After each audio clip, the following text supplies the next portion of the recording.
The scene opened with a breathtaking vision of a traditional East Asian temple complex, tucked among lush green mountains beneath a brilliant blue sky. Inside the temple, Master Mu-san, a bald and serene monk known throughout the land as the Living Buddha, sat cross-legged in the lotus position upon a padded platform.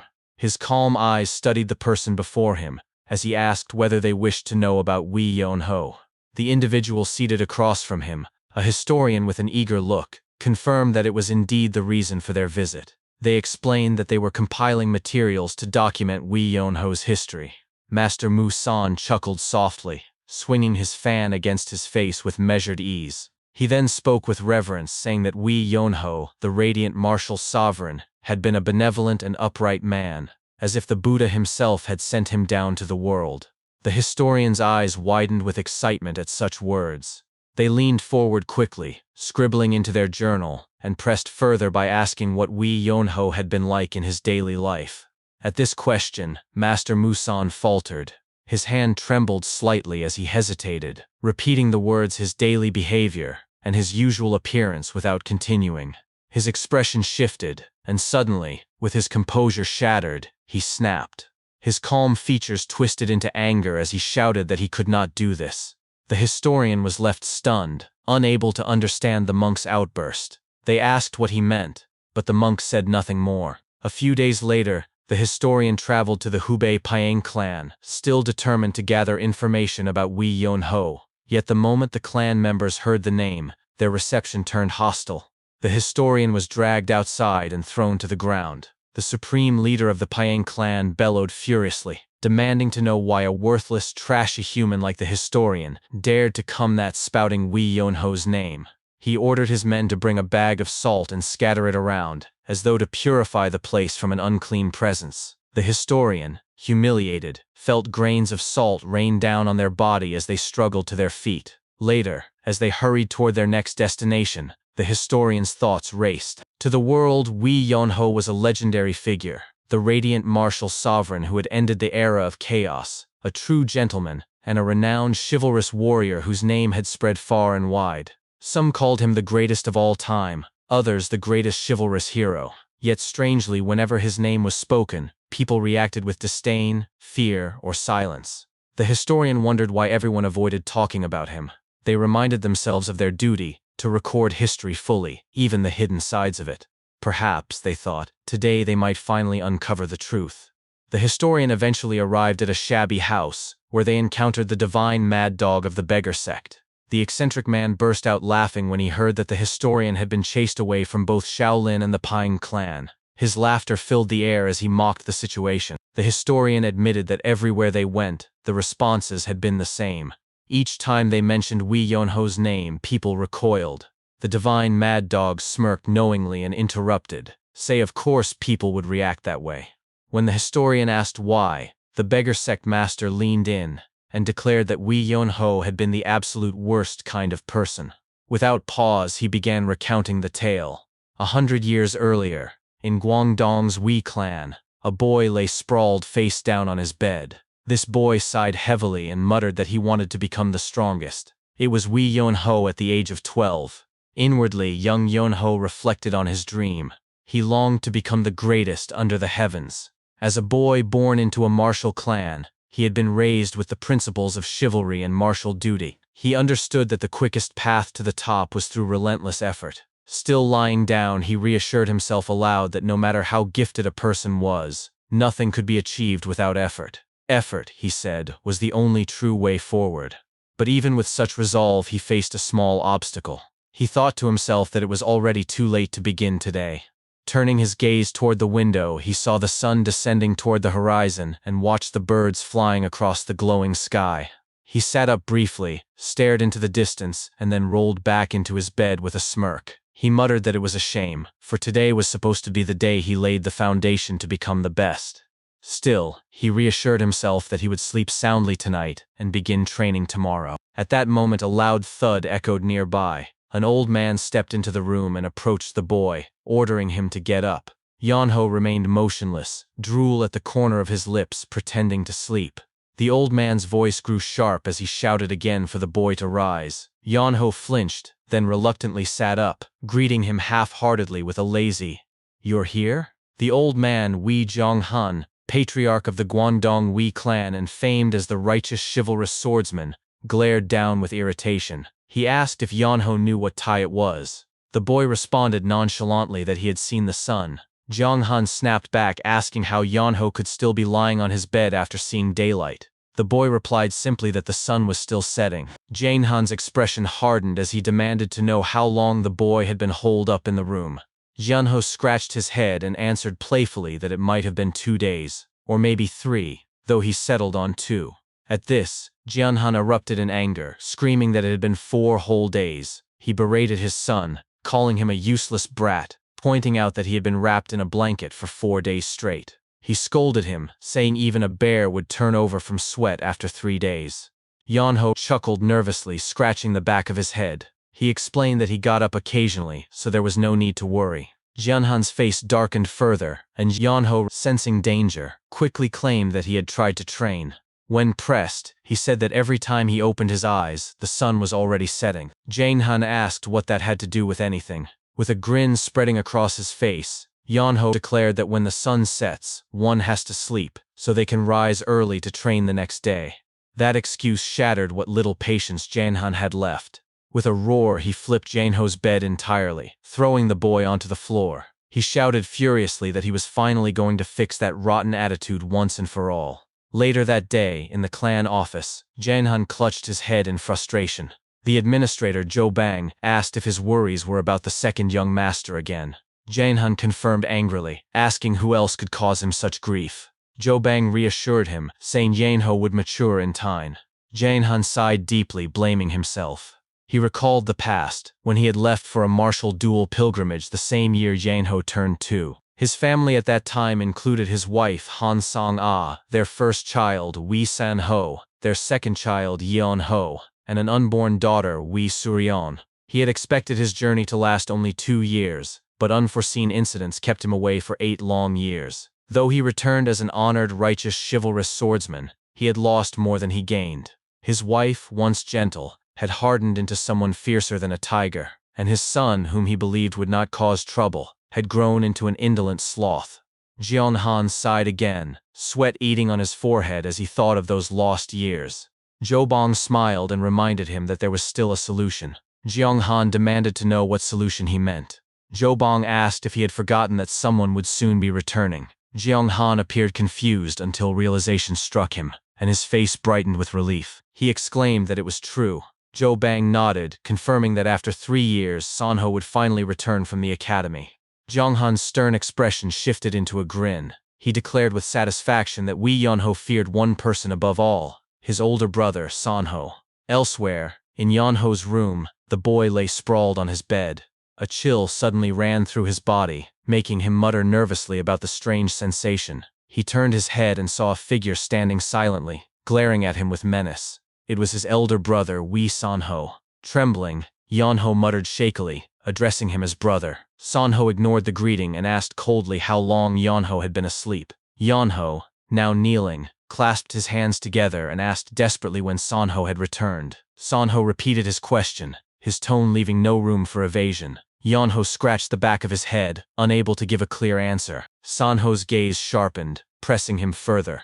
Panic surged through Yeonho, and he quickly blurted out that things were not what they seemed. He insisted that he had trained hard early that morning, but he had simply grown tired and taken a nap. Inwardly, he cursed his luck, wondering when his brother had returned. Sanho's cold voice asked again whether he had truly trained. Yeonho immediately affirmed it. Sanho pointed to a candle in the room and ordered him to demonstrate by cutting it in 2 with a technique. Yeonho hesitated, confused, asking what he meant. Sanho clarified that he wanted to see how much Yeonho had improved in the 3 years since he last watched him. Left with no choice, Yeonho grabbed a sword. He stood frozen for a long moment, while Sanho folded his arms and waited. Sanho demanded impatiently to know why he was stalling. Yeonho fumbled for an excuse, say they were indoors and it could be dangerous. Sanho's patience snapped, and he shouted that he would take care of any damage, ordering him to proceed. Yeonho stuttered nervously but complied. He turned to the candle, muttering under his breath that he had no choice. He spun the sword awkwardly in circles as he stepped forward, then lunged with his soaring dragon technique. Sanho narrowed his eyes, watching carefully. When Yonho looked back, the candle remained untouched. Inwardly, Yonho screamed that he had failed. Sanho's cold voice cut into the silence. He told his younger brother that 3 years was enough fight to master a sword technique and move beyond it. Yet Yonho had become even worse than before. Without another word, Sanho turned and left the room. That night, during dinner, Yonho sat stiffly, certain that indigestion awaited his. His father, Jianghan, turned his attention to Sanho, asking about life at the martial academy. Sanho answered that it was fine. Jianghan asked whether he had faced difficulties. Sanho replied that training without hardships would be meaningless, as difficulties were necessary to overcome one's limits. Jianghan acknowledged his suffering, saying he had endured much during his absence. Sanho humbly countered that it was his father who had faced the greater hardship by being away so long. Jianghan nodded but pressed further, asking whether there were other concerns. Sanho lowered his chopsticks onto the table and answered solemnly that there was indeed one. Their mother, Sang-ah, interjected curiously, asking what it was. Sanho's voice turned cold as he said it was about Yonho. Sang-ah's eyes narrowed as she repeated her younger son's name. Yonho froze on the side, his thoughts panicking as he wondered what was about to be said. Sanho declared firmly that Yonho needed to be brought to his martial academy. At those words, Yonho's jaw dropped in shock. Back in the shabby house, the divine mad dog leaned back and explained to the historian that even Master Mu San and Pang Dogyuk ground their teeth at the mere mention of Wei Yonho. It was then, he said, that the great history began. No one at that time could have imagined that the lazy boy would one day shake the entire world. The divine mad dog continued his story, explaining that Wei Yonho had been half forced to go to the martial academy. His family had been upset by his departure, but none of them had truly tried to stop him. Outside the Wei clan's estate, his younger sister Wei Suryan had cried loudly, begging him not to leave. Behind her, their father Wei Jianghan had shouted with joy, urging his son to return as a man. On his side, their mother Sang-ah had watched with a worried face, asking her son to take care of himself. As Wei Yonho and his older brother Wei Sanho finally departed on horseback, Wei Yonho had turned back to wave at Suryan, telling her not to cry and promising that he would return. Suryan had waved back through her tears, shouting a long farewell. Their father had laughed loudly at the scene, until his wife told him to stop.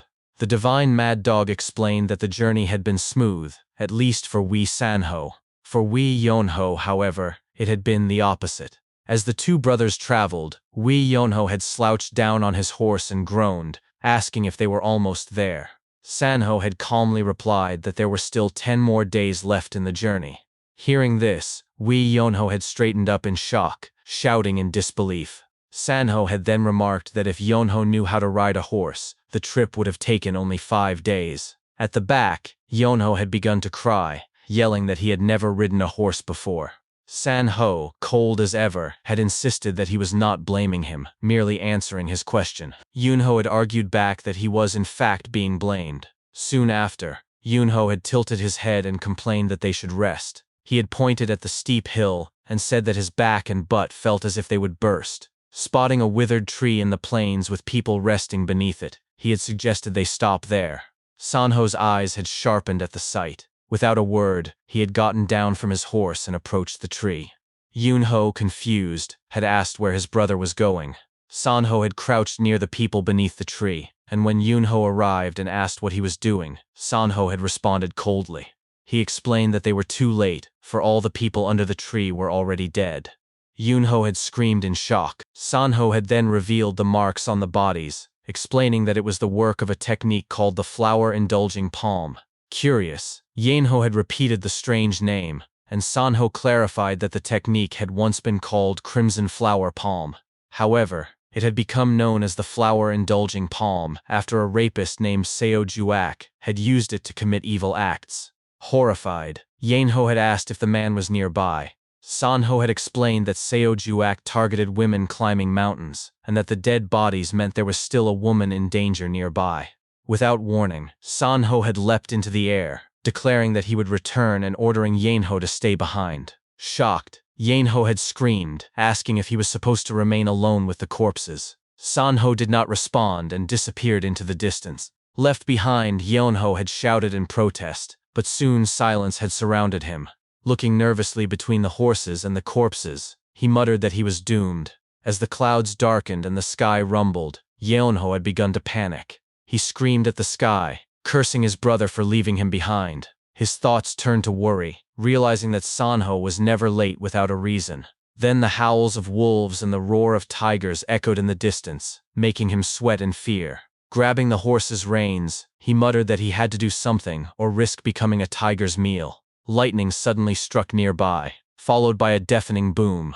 Flinching, Yeonho cried out in shock. Heavy rain poured down on him, and staring up at the storm he groaned that he was truly screwed. Later, while pushing the horses up a steep mountain path, with the corpses strapped to their backs, he gritted his teeth, complaining about his situation. He cursed that he could not simply abandon the bodies to become food for beasts, and burying them was impossible in the downpour. Gasping for breath, he shouted that he needed to find shelter. Forcing the horses forward, he yelled at them in frustration when they resisted. In retaliation, one of the horses kicked him, sending him flying. He tumbled down the mountainside and landed safely on a pile of leaves, groaning in pain and clutching his back. Furious, he cursed the horse. When he stood up, he noticed something unusual. Observing his surroundings, he spotted a cave and his expression instantly turned from despair to joy. He shouted in delight, realizing he had found shelter from the rain. The horses followed him into the cave and he tied them to a rock, muttering that he could not even bring himself to hit them. Looking at his dirty and messy clothes, he complained that this was why he preferred staying home. After marking the entrance of the cave in hopes that Sanho would find him, he sighed and decided to lie down, declaring that he would simply sleep. Quietly, he admitted that he hoped nothing had happened to his brother, before reassuring himself that Sanho was strong enough to handle anything. Exhausted, he fell asleep. As time passed, the horses untied themselves and escaped the cave. Days went by, and Yeonho continued to sleep. One night, a mysterious blue aura slowly enveloped him.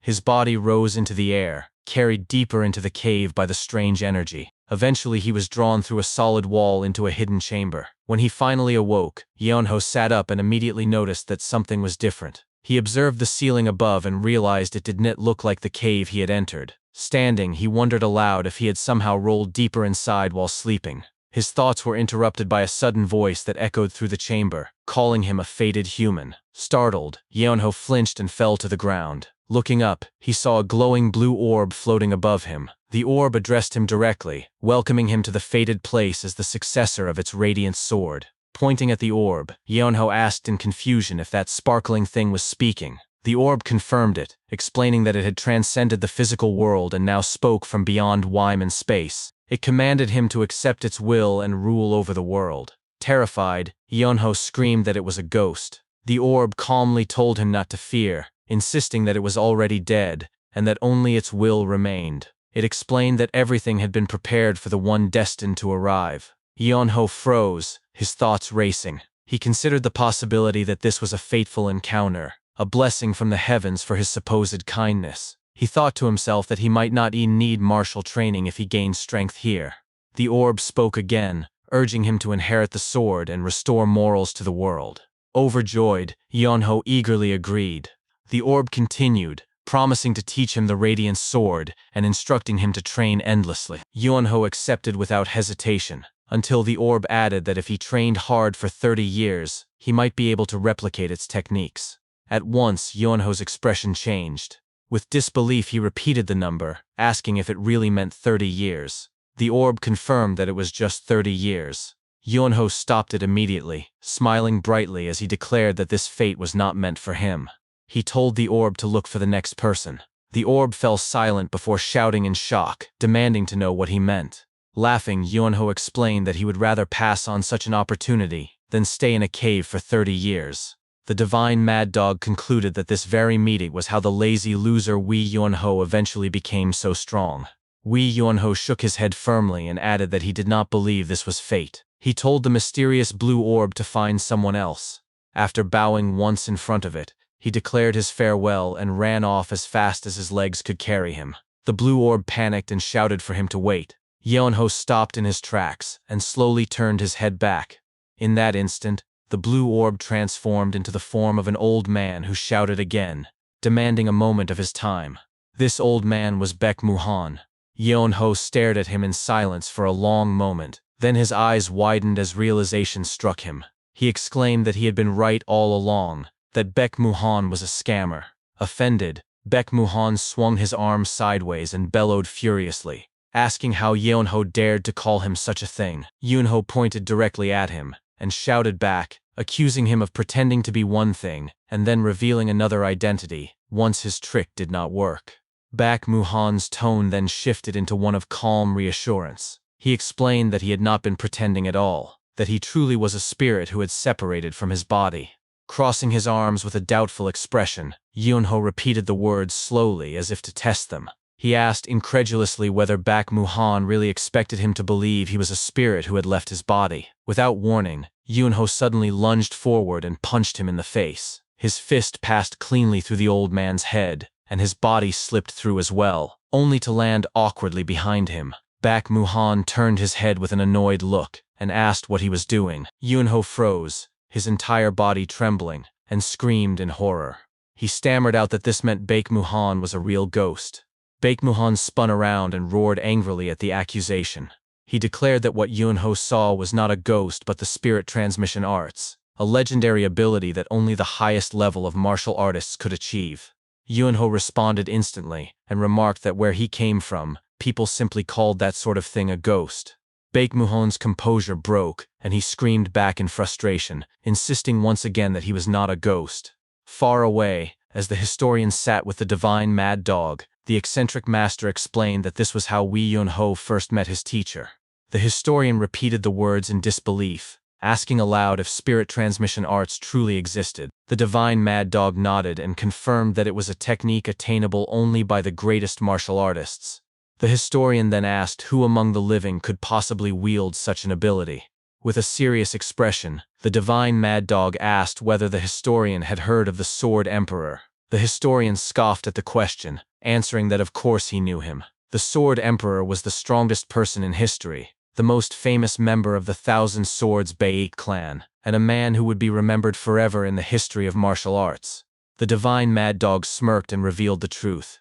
Yeonho's master was Baek Muhan, the Radiant Sword, who would later be remembered by the world as the Sword Emperor himself.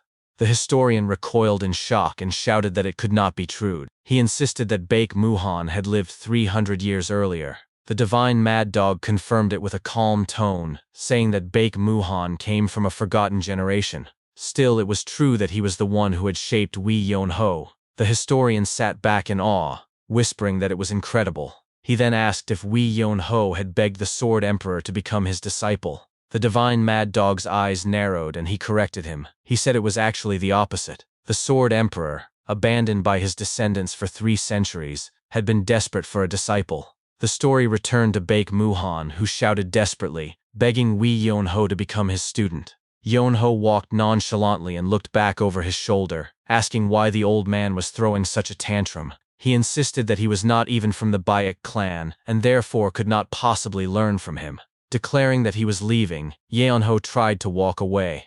Baek Muhan refused to allow it. He raised his hand and summoned a massive stone that slammed into the ground, blocking Yeonho's path. The boy froze and stared speechlessly at the enormous stone gate that now loomed before him. With a nervous mutter, he asked what it was. Behind him, Baek Muhan threw his head back and laughed loudly. He told Yeonho that it was a super thick stone gate, impossible for someone of his current strength to break or lift. He then leaned in close behind him and whispered that if Yeonho agreed to learn his martial arts, he could slice through it like paper and leave. Yeonho kept his gaze fixed on the massive stone. With a sigh, he reached into his pocket and pulled out his sword. He muttered that there was no helping it. As he walked toward the gate, Baek Muhan yelled after him that he would never cut it with his pitiful abilities. To the old man's shock, Yeonho ignored him, sat down cross-legged in front of the stone, and began chipping away at it slowly with his sword. Baek Muhan's eyes widened and he asked in disbelief what he was doing. Yeonho, still chipping the stone with irritation, and answered bluntly. He told the old man that he was digging a hole. He explained that no matter how strong the stone was, it would eventually weaken under metal. If he kept grinding away, he could break through in a year or two. Baek Muhan repeated the words with disbelief, asking if Yuan Ho was really planning to do it for 2 whole years. Yuan Ho smirked, still grinding away, and mocked him, saying it was funny to hear that from someone who had trained him for 30 years. Baek Muhan's body trembled as he cursed silently to himself. He thought that Yuan Ho was a madman and despaired that he could not even beat him to death. Instead, he circled around him desperately and pleaded that he should just try learning, promising that he would not disappoint him. Yuan Ho answered coldly, saying he simply didn't like him. In a frenzy, Baek Muhan offered to let him leave after 20 years. Yuan Ho laid down on the ground and muttered lazily that 20 years was too long. He said he might consider it if it were 3 years. Rage boiled within Baek Muhan as he thought to himself that Yuan Ho was insane. Still, he shouted that no one, not even the legendary Zhang Sanfeng, could master his martial arts in only 3 years. Yuan Ho stood up, brushed off the dirt, and replied without hesitation that in that case they were not meant to be. He returned to digging at the stone. Baek Muhan's face contorted with frustration, but after a long silence, he suddenly shouted a new offer. He said he would make Yuan Ho the strongest martial artist in the world in 5 years. He promised to do whatever it took, no matter the cost. Yuan Ho wiped the sweat from his chin and thought quietly to himself. The words, "the strongest martial artist in the world," repeated in his mind. He considered that he had never heard of a spirit so vivid, and thought it was possible that Baek Muhan was telling the truth. If so, this might be the opportunity of a lifetime.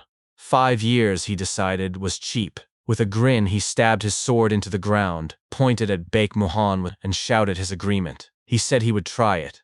Back at the historian and the divine mad dog, the eccentric master explained that of course Yuan Ho had not known who Baek Muhan truly was at the time. The Sword Emperor had been just as unfortunate. After 300 years of waiting, the only disciple he had found at the end of his life turned out to be a lazy brat. Yuan Ho slept all day, practiced once during training, and argued at every opportunity. If the Sword Emperor had still possessed a physical body, he would have collapsed from chi deviation and rage. Back at the cave, days later, Baek Muhan was screaming at Yuan Ho again, demanding that he wake up. Yuan Ho sat up groggily, wiped the drool from his mouth, and asked what was going on. He pouted, muttering that he was tired and questioning whether Baek Muhan ever slept. With a pointed remark, he reminded him that he was dead, while he himself was human and required rest. Baek Muhan cursed the heavens, fighting to keep his fury in check, before apologizing with a strained tone. He insisted it was time to train. Yuan Ho yawned and asked in disbelief if training had to start immediately after waking. Baek Muhan screamed that at this rate it would take 50 years instead of 5. Reluctantly, Yuan Ho picked up his sword and asked if there was an easier way to learn. Baek Muhan yelled that this was already easy enough. Yuan Ho sighed, rested his sword on his shoulder, and sneered that this was exactly why he needed a talented master. The words struck Baek Muhan like a knife. His fists trembled, and he nearly exploded in fury, but he forced himself to maintain composure. In a hesitant tone, he muttered an apology. He thought bitterly to himself that his obsession with worldly success and his desperate wish to pass down his martial arts had left him enduring this terrible state. If only he had a body, he would beat Yuan Ho bloody before teaching him. Instead, he sighed and looked down at the boy who rolled around on the ground laughing. Yuan Ho suddenly stopped, turned to his master, and asked with genuine curiosity how he had managed to drop the stone gate earlier. Baek Muhan answered calmly that he had simply pulled a string on a device he had prepared beforehand. Yuan Ho tilted his head and asked how he could possibly do that without a body. Baek Muhan explained that it was unrelated to having a body. He had used psychic levitation with his chi to pull the string. He paused suddenly, his eyes widening in realization. A grin spread across his face as he began laughing maniacally. Yuan Ho stared nervously and asked what was wrong with him. Baek Muhan declared that he had been too fixated on the limitations of not having a body. Thanks to Yuan Ho's questions, he had realized something important. He raised his hand and demonstrated by lifting a stone into the air with his chi before hurling it against the massive stone gate with a thunderous bang. Yuan Ho's jaw dropped as he watched. His eyes darted between the shattered stone and Baek Muhan, who stood grinning with a rock floating above his palm. With growing dread, he muttered that the old man had lost his mind. Baek Muhan ignored him and continued with a dangerous grin. He said that if he could move stones, then he could do much more than that. All around him, dozens of rocks lifted into the air. Yeonho broke into a sweat, panicking as he shouted for him to wait. His voice cracked as he begged, calling him master, insisting they should talk. Baek Muhan gave no reply. With a flick of his hand, the rocks shot forward like a storm. Yeonho screamed at the top of his lungs as he covered himself, his voice echoing through the cave. After that day, the training between them intensified. Yeonho learned swordsmanship without rest during the day, while nights were spent in heated debates. Even in sleep, Baek Muhan pushed him through the unparalleled dream mythic arts.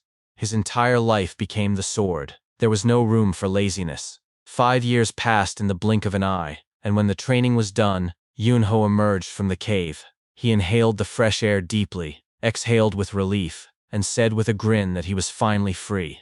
One day earlier, Yeonho had been sleeping when Baek Muhan called out his name.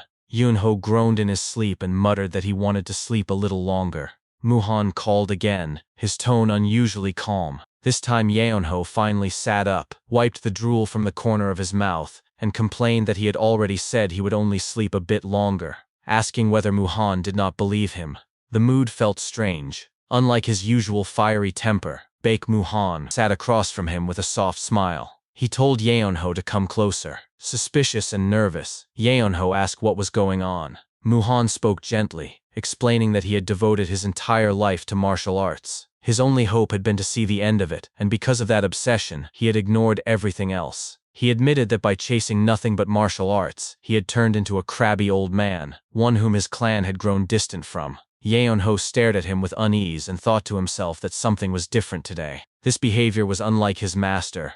Yet Muhan continued speaking with a calm, almost tender expression. He confessed that when he thought about it, it was obvious why his clan never came to find him. He had abandoned his children and family for the sake of martial arts. He had believed that seeing the end of martial arts would give him everything, but he now realized he had been wrong. Martial arts, he said, were something humans practiced. Walking the path alone, without people beside him, had made it meaningless. He told Yeonho that it was through him that he realized this truth. For the first time in his life, he had taught someone. Through Yeonho, he had felt anger and annoyance, but he had also discovered happiness, joy, and fondness in seeing another person grow. Yeonho interrupted sharply, asking why he was talking like that, as if they would never see each other again.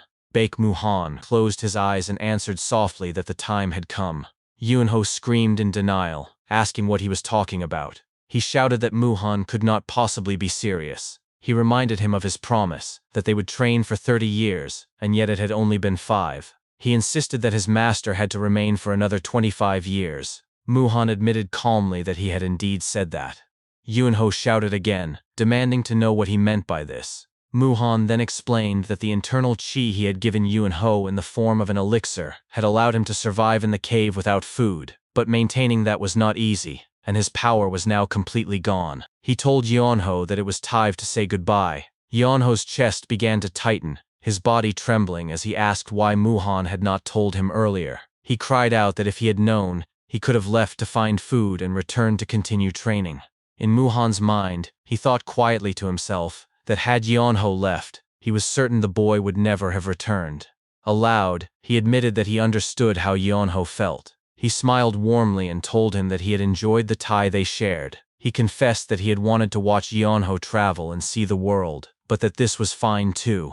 In his thoughts, Muhan added that in his own eyes, he could already clearly see Yeonho crossing through the world. Speaking aloud once more, he told him to go see the world and keep it within himself. If he did that, other things would follow naturally. He advised Yeonho to see people before seeing the world, warning him not to repeat his own mistakes of only looking upward and never noticing what was at his feet. He promised that even if they never saw each other again, and even if no one else remembered his existence, his movements and his swordsmanship would carry his presence. He reassured him that even if he was not great or outstanding, that was perfectly fine.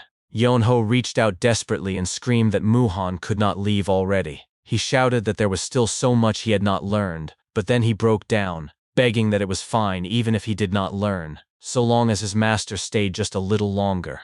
Even one more day. Baek Muhan's last words were simple. He told Yeonho just to be happy. Then his form faded slowly into nothingness. Yeonho stood frozen, staring down in silence. With a broken voice, he whispered the word, "Master." His body then shook as tears streamed down his face. With a trembling voice, he cried out that Muhan should have told him earlier. Back in the present, Yeonho looked down at his clothes with anger. He shouted that this must have been why Muhan had left without warning. He wondered when the old man had managed to prepare all of it. He cursed him, saying he should have departed quietly, before screaming in rage and confusion. Before disappearing, Baek Muhan had written a message on Yeonho's clothes. The message explained that the martial arts Yeonho had learned in 5 years were still incomplete. Since Muhan knew Yeonho would not train diligently after his departure, he had placed a feature within his body. The elixir Yeonho had consumed contained his master's inner chi, and while it would help his martial arts improve, it came with a price. If Yeonho's training and experiences failed to keep up with the speed of the elixir, the inner energy would be consumed instead, and Yeonho would die. In short, if he was lazy in training, death would follow. Reading this, Yeonho clenched his teeth and shouted angrily that the damned old man had been scheming until the end. He continued to read the rest of the message, which instructed him to travel the world and witness its vastness. It told him to feel things and learn from them, warning him not to stay confined in one small place. Instead, he should see greater things and become a greater person. Yeonho clicked his tongue and cursed under his breath, muttering about his master. The instructions continued, telling him that the first place he must go was Rulin.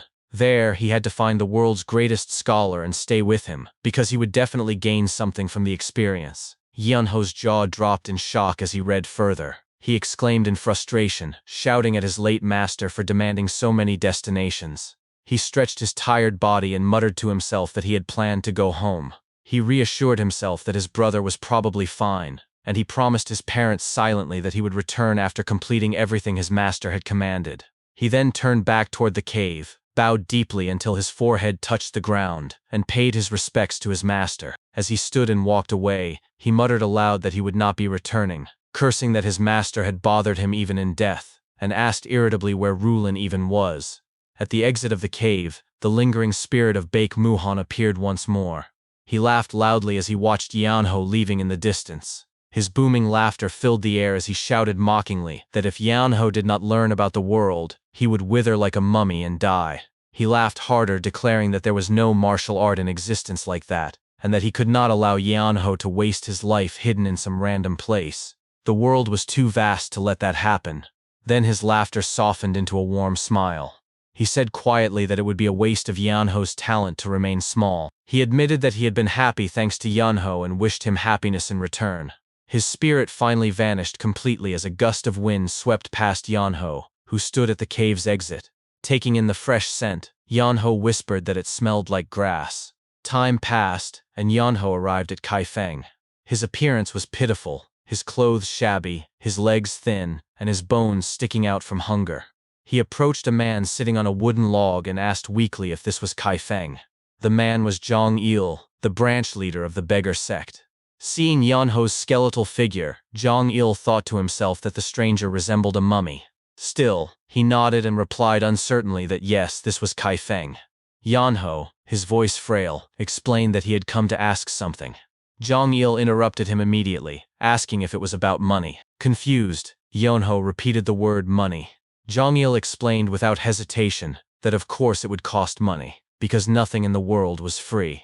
As he studied Yeonho more closely, he thought that although the boy's voice suggested he was barely 20, his face looked like a man of 50. He admitted inwardly that he had never seen a beggar like him, one who resembled a ghost more than a human. Out loud, he waved a hand and said he would have done it for free since they were in the same field, but rules were rules. Yeonho tilted his head and asked what he meant by the same field. Jong-il explained bluntly that they were both beggars. Yeonho protested loudly, smacking his chest with a weak voice and demanding to know how he looked like a beggar. Jong-il shouted back that it was obvious. He explained that if Yeonho had no money, he could not give him any information. He ordered him to leave and come back after earning something through begging. Yeonho shouted in frustration, asking why he would beg when he was not a beggar. Jang-il pointed at him and retorted that it was not that beggars begged, but that once a man begged, he became a beggar. He insisted Yeonho looked like he could easily earn money just by sitting with a basket, so he was wasting his talents by refusing. Suddenly, Jang Il paused as an idea struck him. He grabbed Yeonho's hands and asked eagerly if he wanted to work with him. Yeonho blinked in confusion and asked what he meant. Later that night, inside Jang Il's shabby branch house, Yeonho sat staring at a massive pile of money. His entire body trembled in disbelief. Across from him, Jang Il laughed loudly, swirling coins in his hands with excitement. He shouted with glee that they had earned half a year's operating costs in just half a day. He declared that the god of wealth had come to them. Outside, other beggars overheard his ecstatic shouts and wondered what was happening. They whispered that apparently a truly pathetic beggar had joined them. Inside, as they ate, Jang Il finally asked Yeonho what he wanted to know. Yeonho responded between bites that he wanted a list of the locations, hobbies, and specialties of famous scholars. Jang Il waved it off confidently, saying that would be easy. Yeonho then added that he also wanted the same kind of list for famous blacksmiths. Jang Il hesitated but admitted it was possible. When Yeonho kept adding to his requests, Jang Il finally shouted in exasperation, asking if he wanted all of that information. Still, he promised he would deliver and told Yeonho to return in 7 days. Yeonho, lying flat on the floor, replied that he had nowhere to go and nothing to do, so he would simply stay there. Jang Il grumbled but agreed reluctantly. A few days later, Jang Il deeply regretted allowing it. One of his beggars rushed in frantically, shouting that there was trouble. Annoyed, Jang Il demanded to know what kind of trouble beggars could possibly have. The man stammered that the beggar sect was in danger of starving to death. Jang Il blinked in confusion and asked what he meant. The beggar led him outside in a hurry. At the center of the town, townsfolk were shouting angrily at the sect's beggars, demanding that they leave. They accused them of being fake beggars and insisted they should get lost. As Jang Il arrived at the commotion, one of the commoners pointed and yelled that if they wanted to see a real beggar, they should look over there. Jang Il's eyes followed and widened in disbelief. Nearby, Yeonho sat pitifully in the street. Coins rained down around him as townsfolk muttered about how poor he looked. They exclaimed that they had never seen someone so pitiful, and one man tossed him food, shouting at him to eat. Jang Il's jaw dropped as he realized what had happened. In his mind, he thought with horror that Wee Yeonho had completely taken over the beggar world. Yeonho smirked faintly to himself as he muttered under his breath that making money was easy. The next day, Wee Yeonho was slouching lazily inside the beggar sect's house. He complained out loud that he was thirsty. Hearing this, Jang Il shouted from outside the door at the other beggars, ordering them to bring water immediately. When a bowl of water was finally brought, Yeonho frowned as he stared at it. He pointed out that the bowl was dirty.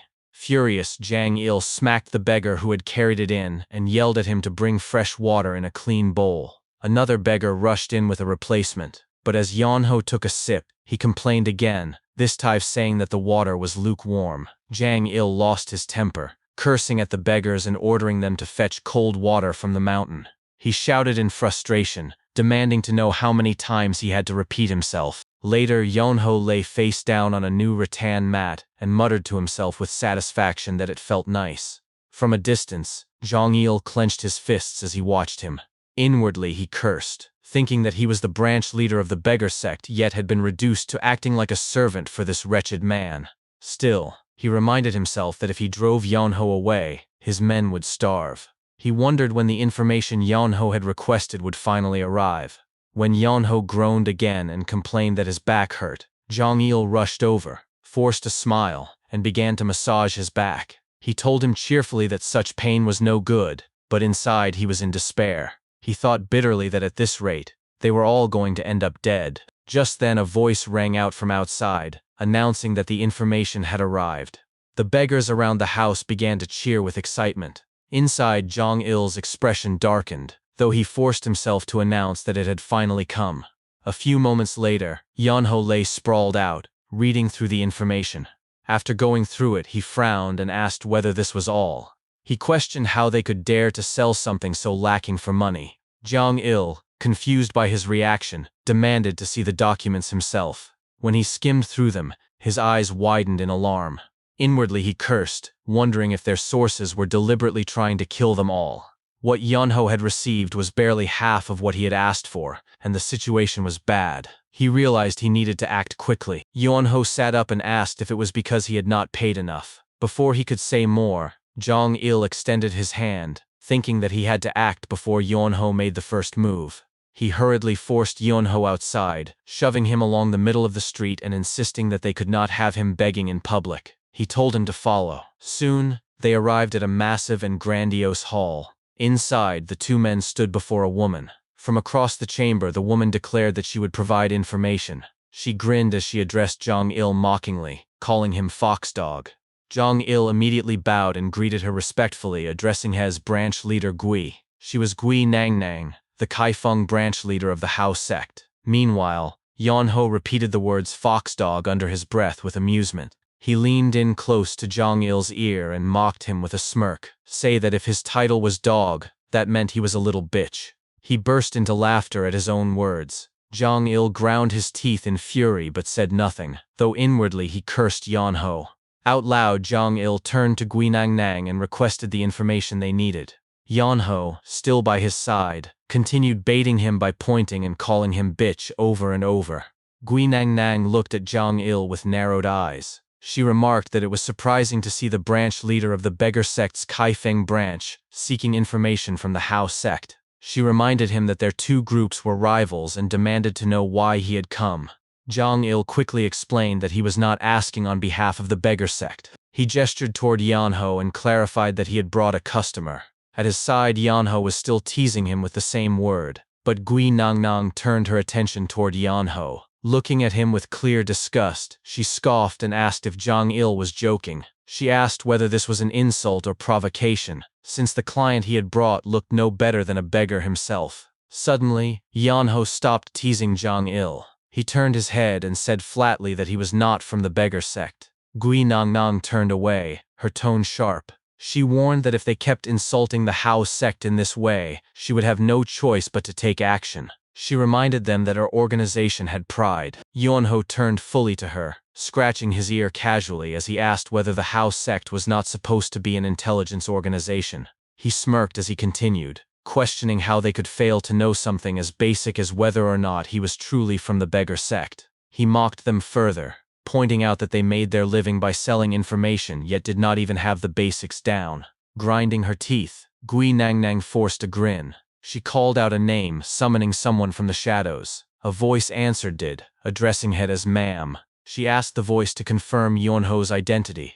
The unseen man, Gongmu, replied that they did not know who Yeonho was, but he was not from the beggar sect. Gui Nangnang scoffed again, furious. Yeonho shrugged and told her that now she could sell him the information. Still smiling but clenching her teeth, Gui Nangnang glared down at him and said firmly that she had no desire to sell him anything. She told him to get out.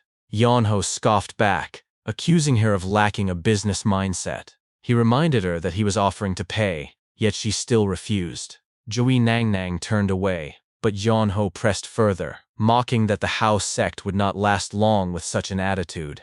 That insult finally snapped to composure. She screamed at him to watch his mouth unless he wanted to see his limbs cut off. Yeonho only added fuel to her rage, calling her old lady. Her face twisted with fury as she demanded to know if he had just insulted her. She shouted for Gongmu to teach him a lesson. Gongmu responded instantly, leaping out of the shadows. His body bounced from wall to wall and floor to ceiling as he closed in on Yeonho at great speed. Jong-il, panicking, tried to step forward to block the strike, shouting in alarm. Yeonho calmly grabbed Jong-il's face and shoved him aside, telling him to move. As Gongmu closed in, Yeonho struck with instinctive precision. His counterattack smashed Gongmu's head into the ground with such force that the floor cracked beneath them. From across the hall, Gui Nangnang gasped in shock. Even Jong-il stared wide-eyed in disbelief. Yeonho sighed and explained apologetically that his body reacted on instinct whenever someone tried to attack him. He claimed he would have gone easier had he known the attack was coming. Jong-il, still stunned, thought in disbelief that although he had suspected Yeonho knew martial arts, he never expected him to be this strong. In his eyes, Yeonho was practically a monster. Yeonho stepped forward, muttering bitterly that this was all the old man's fault. Gui Nangnang, her attitude shifting after witnessing his strength, immediately bowed and apologized. She told him she had not realized he was such a prestigious customer. Yeonho replied with confusion, asking what she meant since she had been talking to him the entire time. Gui Nongnong turned her gaze toward Jang Il, accusing him of bringing someone with ill intent. Jang Il flinched at his suspicion and hurriedly explained that he was not there to fight. He insisted he had only come because there was information the beggar sect had been unable to obtain, so he had asked for her help. Gui Nongnong pressed further, asking if that was why he had brought Yeonho. Jang Il admitted. Meanwhile, Yeonho casually dragged Gongmu's unconscious body out of the way. Gui Nangnang told Jang Il that what he had done was like bringing a tiger into a rabbit's den, just to ask for some fur. Jang Il bowed his head and admitted that he understood how it looked, but he swore he was serious. Finally, Gui Nangnang said she would believe him. Jang Il bowed gratefully, thanking him, but she quickly added that providing the information was another matter. She reminded him that his client had injured one of her people and that they would require compensation. Yeonho tilted his head and asked what she meant by compensation. Gui Nangnang smirked slightly and explained that there was a simple rule in the unorthodox world: blood for blood, a life for a life. She then called out for the 4 shadows. In an instant, 4 armed men appeared at her side. Yeonho remarked sarcastically that everyone in this place seemed to have some elaborate way of making an entrance. Gui Nangnang, confident once more, told him that no matter his reasons for being there, he had injured one of their own and would not be allowed to leave unharmed. Yeonho, now visibly irritated, asked if it was really that difficult to understand. Jang Il tried to stop him, but Yeonho pressed on. He reminded them that he had already said it was a mistake. He explained that he had only struck Gongmu lightly because the man had tried to hit him first. Gui Nangnang's eyes narrowed with rage as she glared at him. Inwardly, she cursed him as a skeleton-looking bastard. Out loud, she shouted that in the unorthodox world the rules were simple: an eye for an eye, a tooth for a tooth. Yeonho scoffed, saying it sounded like something a loan shark would say. Jang Il shouted at him to stop provoking them, but Yeonho ignored him. Gui Nangnang declared that they would just take a bit of flesh from his face and be done with it. Yeonho raised a hand and apologized mockingly. He pointed at his own face and explained with a grin that he did not really have any fat left on it, since he had not eaten properly for some time.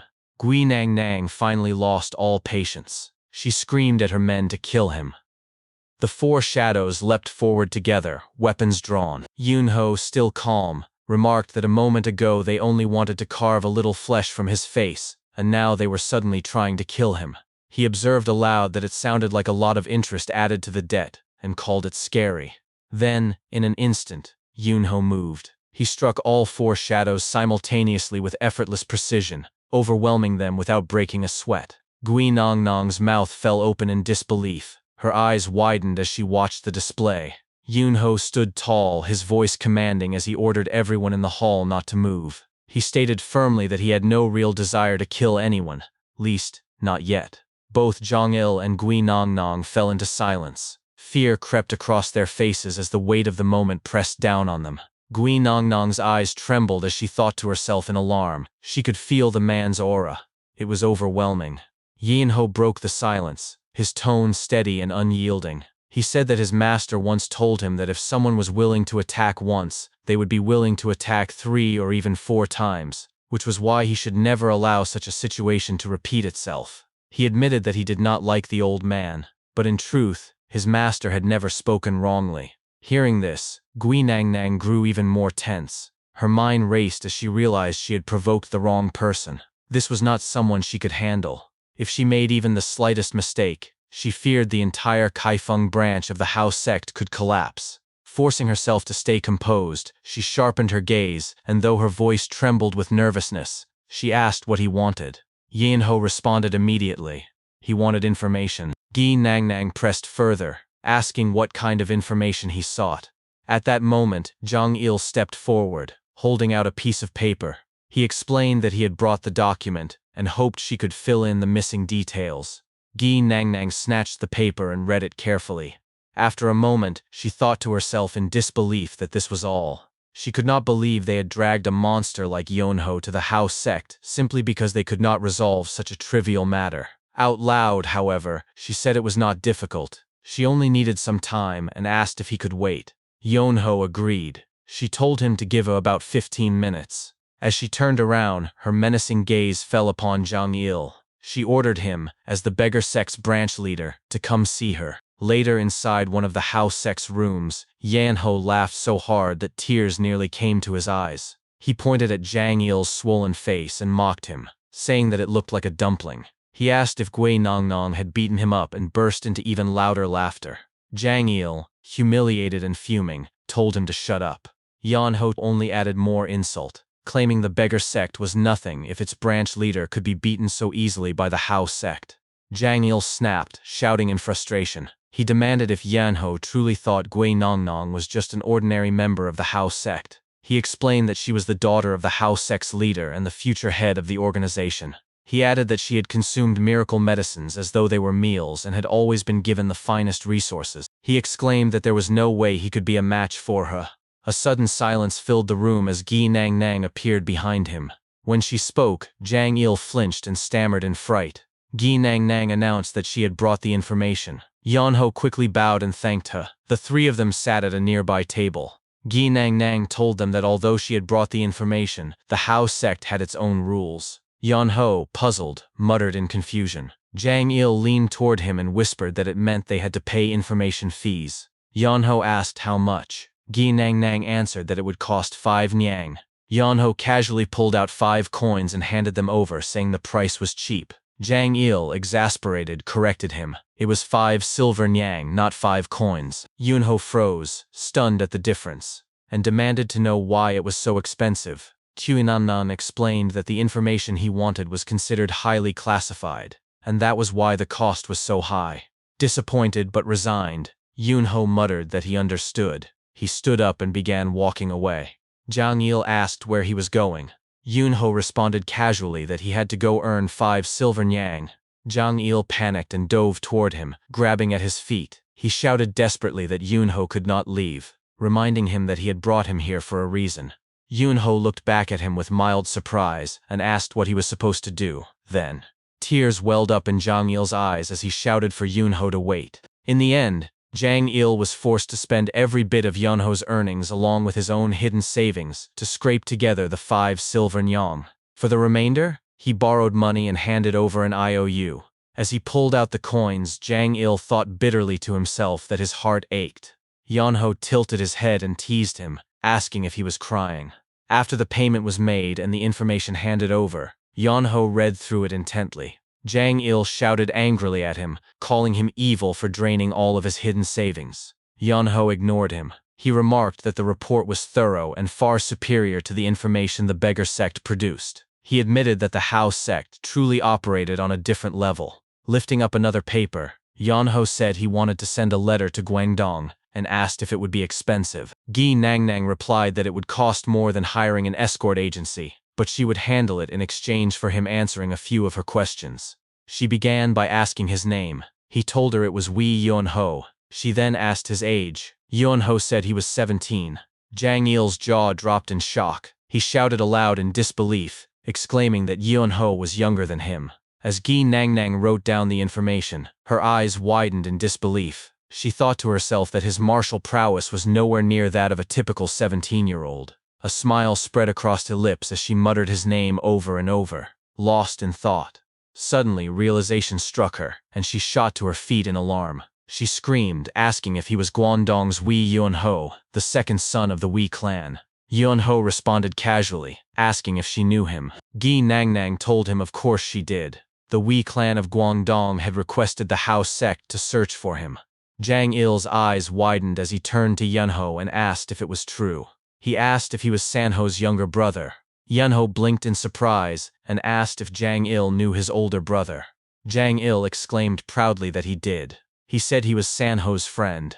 Gi Nangnang then asked if Yunho's letter was being sent to the Wei clan of Guangdong. She explained that it would take at least 10 days to arrive. At his side, Zhang Il muttered angrily, realizing that he had been lowering himself before a boy younger than him.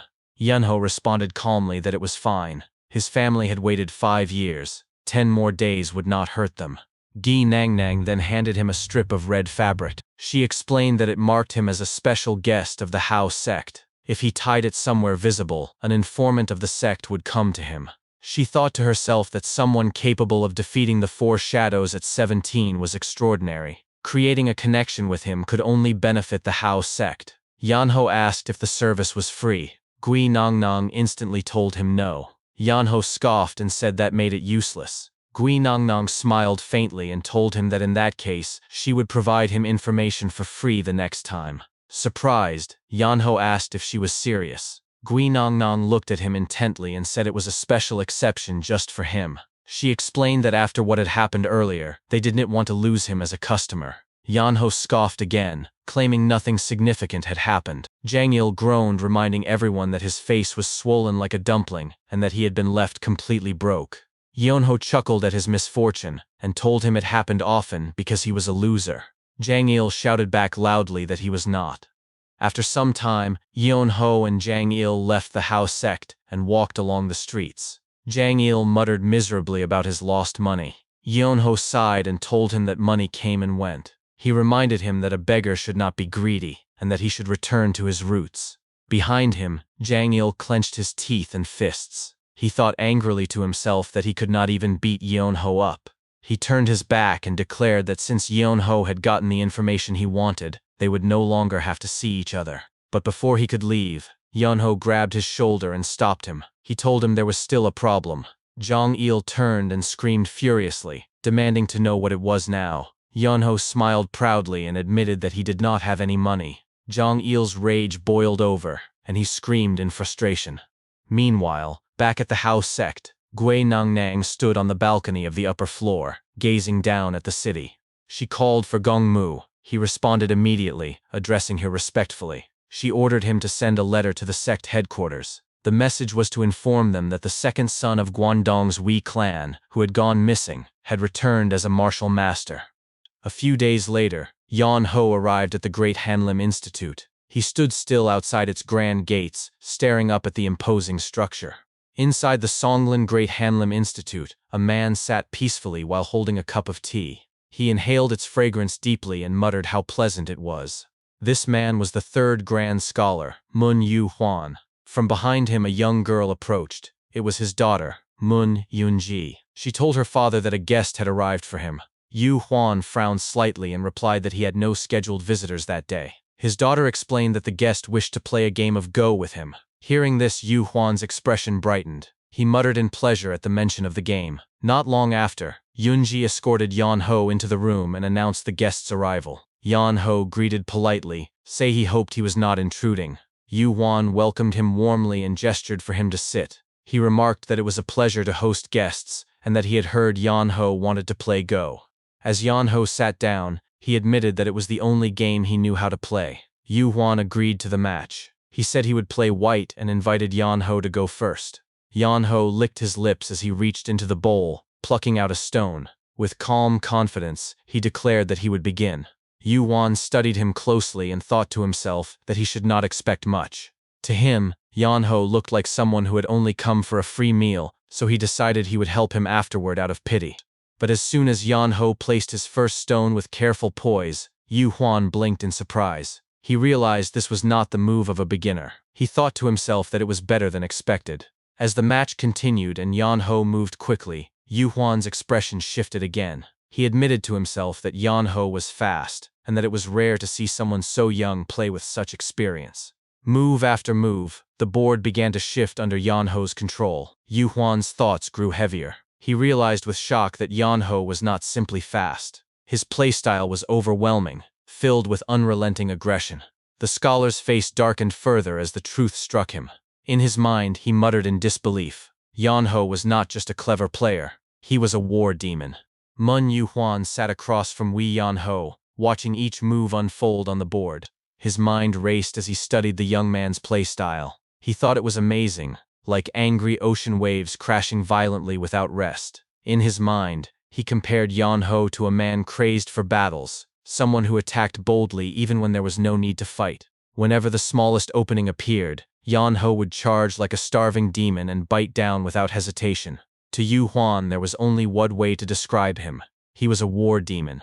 When the game ended, Mun Yu Huan leaned forward, showing respect. He told Yan Ho it had been a good game and that his playstyle was truly unique. Yan-ho bowed slightly in return and said thank you. He explained that it was because of the constant bullying he had endured from his master. Yu Huan tilted his head curiously and asked if he had a master. Yan-ho nodded and admitted that he did. He said it had been a very strict old man. Then he hesitated before asking if it would be too much trouble for him to stay for a while. His master had instructed him to remain in Rulin, and he wished to follow that order. Yu Huan smiled at him warmly. He told him that he understood and that following his master's teachings was admirable. He assured him that he would help and promised to prepare a room. He told Yan-ho to stay as long as he wished. After this, Yu Huan rose from his seat and turned to his daughter Mun-Yunji. He instructed her to prepare a room and clothes for Yan-ho and to guide him to the bath as well. Yunji answered respectfully that she understood. Before anyone could move, Yan-ho suddenly spoke up, almost nervously. He explained that there was one problem. He did not have any money. Moon Yu-Huan burst into laughter, waving off the concern. He said he would never expect payment from a guest like Yan-ho. In fact, he had been planning to invite him to stay even if Yan-ho had not asked. The only thing he requested in return was that Yan-ho occasionally play Go with him or one of his guests. Yan-ho relaxed and answered that he could do that. He bowed again politely and added that he would see them around. Yunji glanced at him with a distant look, then motioned with her hand, pointing down the hall. She told him to come with her. A short while later, Yan-ho sank into the warm waters of the bathhouse. He let out a long sigh, his body loosening. He whispered aloud that it felt so nice. He recalled how much he had hated baths when he was younger, but this what felt different. The water was soothing, and he felt as though his skin was becoming clearer. He muttered that it was so nice he could almost cry. Then his expression shifted, and he cursed under his breath, blaming the old man for everything. Outside, Mun Yunji stood with a towel in her arms. She waited stiffly for Yan-ho to finish. Her mind was restless as she thought to herself that she did not understand it at all. She wondered why her father had accepted someone like him as a guest. The bathhouse door slid open, and Yan-ho stepped out, completely naked. Yunji turned her head and caught sight of him. Her eyes went wide, and she instantly screamed in shock. Yan-ho blinked at her reaction and muttered a single confused word, asking what. Yunji quickly dropped her gaze to the ground, thrusting the towel forward while yelling at him. She stammered that she thought he had been a ghost, and begged him to cover himself. Yan-ho casually took the towel and began wrapping it around himself. As he did, Yunji's cheeks flushed red, and despite herself, she sneaked a quick peek at him. Yan-ho glanced back at her with a calm smile and asked softly if that was good enough. Yunji's knees weakened. She stumbled backward and dropped all the towels he had been carrying. Her voice cracked as she demanded to know who he really was. Several days later, Yunji stormed into the study where her father was practicing moves on the Go board. She shouted loudly at his back, calling for him to say something to Yan-ho. Still focused on the board, Yu Huan asked casually who she was talking about. Yunji raised her voice again, saying she meant the new guy. She complained that he never left his room. If he was not eating, he was sleeping, and that was all he had been doing for an entire week. Yu Huan tilted his head back, casting her a gentle look and a small smile. He admitted with a chuckle that he had forgotten to ask the young man's name. Yunji grew more frustrated. She screamed that her father had always said sloth was a sin and that must keep busy. She demanded to know why he was saying nothing about Yan-ho's laziness. She insisted that even if he was a guest, he was ruining the atmosphere of their home. Yu Huan calmly returned his attention to the Go board. He spoke in a steady tone, telling her that Go was a game that revealed much about a person. While Wet could hide facial expressions and guard words, a person could not hide themselves during a game. He explained that someone impatient could not play with patience, while someone patient could not force themselves to love battle. He said that through Go one could see how another had lived their life and understand their personality. He continued, recalling Yan-ho's playstyle. It had been rushed and rough, unlike anything he had seen before. He said confidently that Yan-ho was not a lazy person. From what he could tell, the boy had lived a very rough life. He explained with a metaphor, say that when the sun shone brightly, the shadows it cast were just as dark. If Yan-ho appeared lazy now, it only meant that his life until then had been unbearably difficult. He added that should not chase away a bird that sought shelter under the roof to escape the rain, nor should What question why it was not flying in the storm. He told her to simply let him rest. Yunji sighed deeply, muttering in defeat that she understood. But as time passed and her eyes fell again on Yan-ho lounging idly, her expression hardened into anger. She thought bitterly that her father had been deceived. There was no way someone like that could be the person her father described. She vowed to get him kicked out. Later, she approached him directly. Crossing her arms, she looked down at him with a commanding tone and ordered him to get up. Yeonho cracked an eye open lazily. He grabbed a nearby blanket, rolled to his side, and pulled it over himself.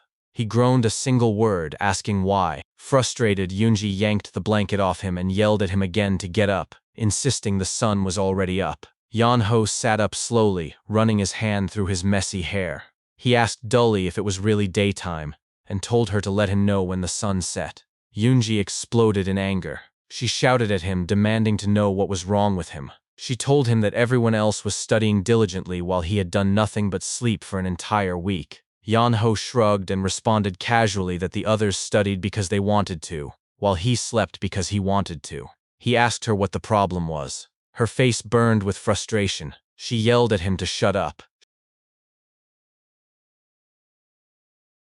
She demanded to know if he understood who was washing his bedsheets. She reminded him that they were not wealthy. Feeding people who studied was one thing, but they could not afford to feed someone who only lazed around. Yeonho opened his mouth, saying that her father had said something, but before he could finish, Yoonji cut him off sharply. She leaned closer, her eyes flashing as she declared that she was the one in charge of the money. For a moment, the two of them stared at each other in silence. Finally, Yeonho asked simply what he should do. Not long after, Yoonji marched him outside to the laundry area. She pointed at the piles of dirty clothes and yelled at him to do the laundry. Yeonho looked around at the mountain of clothes and asked if she meant all of it. Yoonji smirked and said it was not much. Yeonho asked if doing all of that would cover his food. She nodded and told him yes. He muttered that it was as if she thought they were sprinkling gold flakes into his rice. Turning away, Yoonji chuckled. She told him good luck and warned him to make sure everything was clean. She said that if it was not, she would make him re-wash it. With a sly grin, she thought to herself that he deserved it. She was certain he would not be able to finish everything in a single day. 2 hours later, her mouth fell open in disbelief. Her eyes widened as she stared at the laundry lines. Every piece of clothing was already washed and hung neatly to dry. She gasped in shock and stammered aloud, wondering how he had managed it. Examining the garments closely, she whispered in awe, asking herself if they had always been that white. Then she looked up toward the roof, where Yeonho was already sleeping again. Her hands balled into fists. Her teeth gritted, and she promised herself she would not let him go back to lazing around. She swore she would find another way to get him. The next day, she dragged him to the log yard where a massive pile of tree trunks lay waiting. She pointed at them and ordered him to chop the wood. Yeonho looked at the towering pile and asked slowly if she meant all of it. She grinned and told him he had a week. She asked if he could manage it. Inwardly, she smirked, thinking confidently that he would run away after just one day. But later that same day, she returned to check on him. Her jaw dropped in shock at the sight. Every piece of wood had already been chopped cleanly into stacks. Her thoughts screamed in disbelief. She told herself it should have taken 10 people 10 days to do that. Over the next few days, she assigned him more tasks. She ordered him to wash the dishes and tend the gardens, but each time, to her astonishment, he completed everything quickly and perfectly. Yoonji's frustration reached a boiling point. She clenched her fists and ground her teeth as her thoughts raged. She demanded to know how he could be so capable. Far in the future, the divine mad dog spoke in a grim tone as he recalled these days. He said that thus began Wee Yeonho's life in Rulin, but he added that it had been a mistake to take him in. He said he never should have allowed that man into his home. The historian, listening intently, asked why. The divine mad dog explained. He said it was because Yeonho brought disaster wherever he went. It might not have been intentional, but trouble followed him no matter what. He said the same thing happened with Rulin. The once peaceful scholar hall became filled with chaos as soon as Yeonho arrived. The historian pressed further, asking what had happened. The divine mad dog's voice lowered as he said it had all begun with a single event. The story shifted back in time. One day, Yeonho sat once again inside the institute, playing Go with random people. He let out a heavy sigh and thought to himself in frustration, asking how it had come to this. He remembered how he had believed it would only be an occasional game. Meanwhile, outside the great Hanlim Institute, lines of people stretched down the street. At the back of the crowd, several men whispered among themselves. They said that everyone must have received a letter. One man remarked that if the third grand scholar himself had sent out letters, then Yeonho must really be good. Another wondered how unique his playstyle was. A third admitted that he had rushed over simply out of curiosity. Inside, Yan Ho sat bitterly at the board. His inner thoughts cursed the situation. He accused Yu Huan of cheating by bringing more and more people to him. The letter Yu Huan had sent out was read aloud in the crowd. It said, "A stone that stays stagnant rots. A laid table waits for its owner. If the time is right, please visit for a game of Go." The words spread quickly, carried by whispers and eager voices. The final declaration echoed across the courtyard. A master of Go had appeared in the great Hanlim Institute. Inside the institute, Wei Yan Ho continued playing Go against different challengers. One of his opponents furrowed his brows, staring intently at the board while his thoughts ran wild. The man questioned what kind of move Yan Ho had just played. To him, it looked like outright suicide. At first, he wondered if it might be a mistake, but he dismissed the thought almost immediately. There was no way someone like Wei Yan Ho, known as the undefeated genius of Han Lim, would make such a careless error. If it had been a regular civilian, perhaps it could be excused as a slip, but against him, every stone placed had to mean something. He convinced himself that it must be part of a trap, a ploy designed to lure him in. He decided he had to avoid it at all costs. He reassured himself that Yan Ho was surely plotting something. Then he noticed a tremble in Yan Ho's hand and smirked inwardly. He believed his suspicions were confirmed. The shaking meant the trap had been set. He congratulated himself for avoiding the bait. Meanwhile, Wei Yan Ho's hand trembled over the board, his sharp gaze fixed on his opponent. Inside, his thoughts were spiraling in frustration. He cursed silently, demanding to know why his opponent had backed away. He told himself over and over that he had made that move specifically to lose. If he could not lose, he would be trapped playing Go forever. He begged his opponent in his mind to take the bait, promising that he would have lost within 10 moves if only the man had fallen for it. After a grueling match, the opponent finally bowed his head and admitted defeat. He muttered bitterly that he had lost. Yan Ho returned the bow, but inside, his chest felt hollow. He screamed silently to himself, his heart sinking, muttering in frustration, "For fuck's sake." Later, Yan Ho wandered through the hallway, his steps heavy and his expression drained. His voice echoed faintly in the corridor as he muttered that he had kept making suicidal moves to throw matches, but instead of losing, he had only scared off his opponents further. He realized with dread that this pattern would bring even more challengers to play against him. The thought left him exhausted, and he even confessed to himself that he would rather do laundry than endure another endless match. His back ached as he dragged his feet. Just then, his ears caught the sound of a familiar voice raised in protest. From the other end of the hall, someone shouted that they did not want to. Yan Ho leaned slightly forward and peered around the corner. His eyes narrowed when he saw Mun Yunji facing a towering, heavy-set man. The man's deep voice rumbled as he looked down at Yunji. He asked if she truly did not want to marry him. The man was Nok Mokpung. Yunji stood her ground, her eyes steady as she firmly rejected him. She said no without hesitation and repeated that it was absolutely not going to happen. Mokpung's expression darkened. He told her coldly that she was going to regret her decision.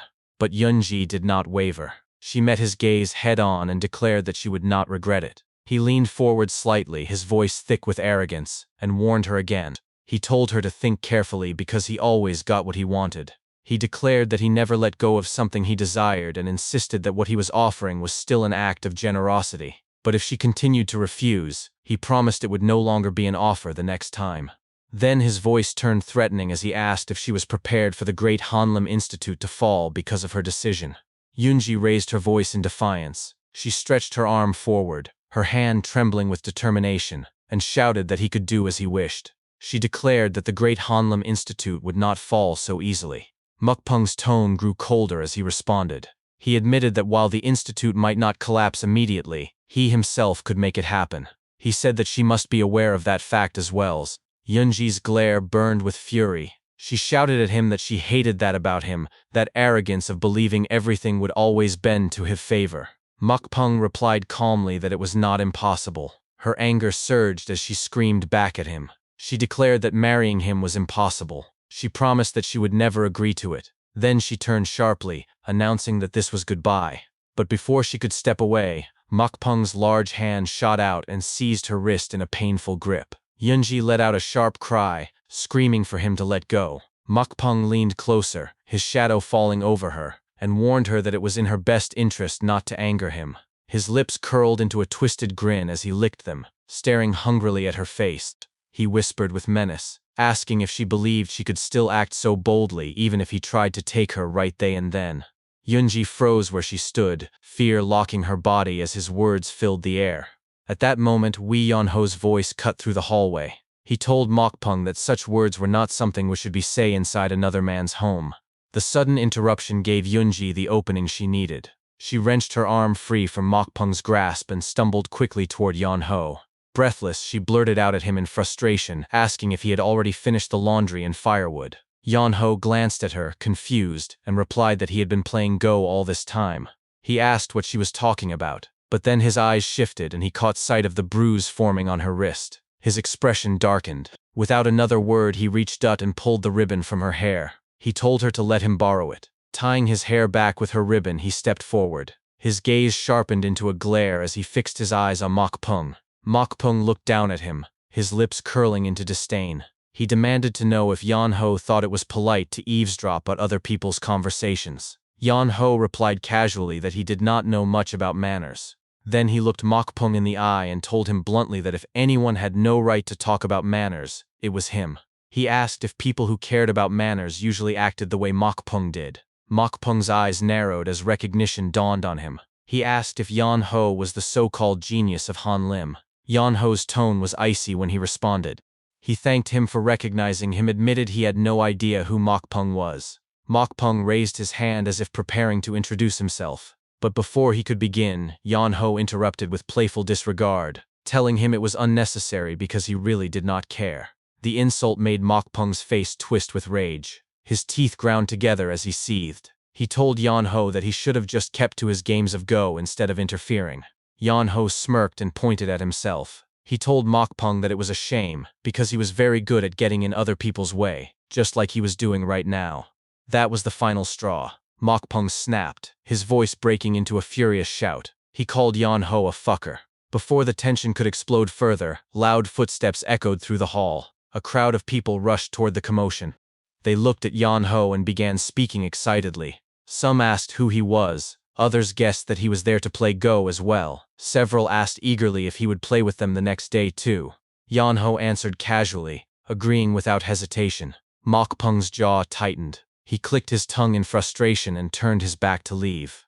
Before walking away, he warned them coldly. He told Yonho and Yunji that if she did not come running into his arms within 3 days, he would do things his way. His words lingered as his heavy steps carried him out of the hall. Yonho stared at Mokpung's retreating figure, then turned to Yunji. He asked her directly who the man was. Yunji let out a deep sigh of relief before answering. She told him that the man was Nok Mokpung, the adopted son of Nok Gi, the imperial palace attendant who wielded considerable power. Yonho tilted his head slightly and asked what Mokpung had been saying to her. Yunji's voice wavered before she admitted that he had been pressuring her to marry him. She confessed that she had refused him every single time, but his persistence was becoming unbearable. Yonho pointed toward the direction Mokpung had gone and asked if Mokpung was not suitable. After all, he was from a powerful family and appeared determined. Yunji snapped at him, shouting furiously if he wanted to die. She yelled that Mokpung's proposal had nothing to do with love, he only wanted to use her. She explained that her father had built a strong network in Rulin, and many even believed he would make a perfect politician. The only reason he did not pursue civil service was not a lack of ability, but something deeper. Yonho cut her off playfully, smirking as he suggested that it must be because of Go. Yunji immediately screamed at him in denial and continued with a sharp glare. She explained that the eunuchs of the imperial palace were wary of her father. Curious, Yonho asked why they would be wary if her father were only the owner of the institute. Yunji snapped, yelling that the Great Hanlim Institute was not any school. It was unique because it was unaffiliated with any organization. Building it to this point had been extremely difficult, but that independence had allowed them to form deep connections with many different groups. She explained further that the eunuchs remained in power despite their corruption and incompetence, only because the forces of Rulin had not yet united to oppose them. If her father were able to unify those forces, the eunuchs' rule would be in jeopardy. Yonho finished her sentence for her, saying that would mean the eunuchs would be in danger. Yunji confirmed it with a sharp nod. She said that this was precisely why Nok Mokpung's father was desperate to prevent her father from taking civil service. Recently, she added, he had found a new way to do so. That way was the marriage between her and Mokpung, a political move that would secure power for the eunuchs while keeping her father in check. Elsewhere, Nok Mokpung knelt on the floor in front of his father. His head was bowed low as he apologized, explaining that the situation had become complicated. He reported that an individual known as the genius of Han Lim had appeared, and because of him, it would be difficult to continue with their plan. His father's voice rumbled with disdain as he asked if this so-called genius was nothing more than a useless fool who played Go all day.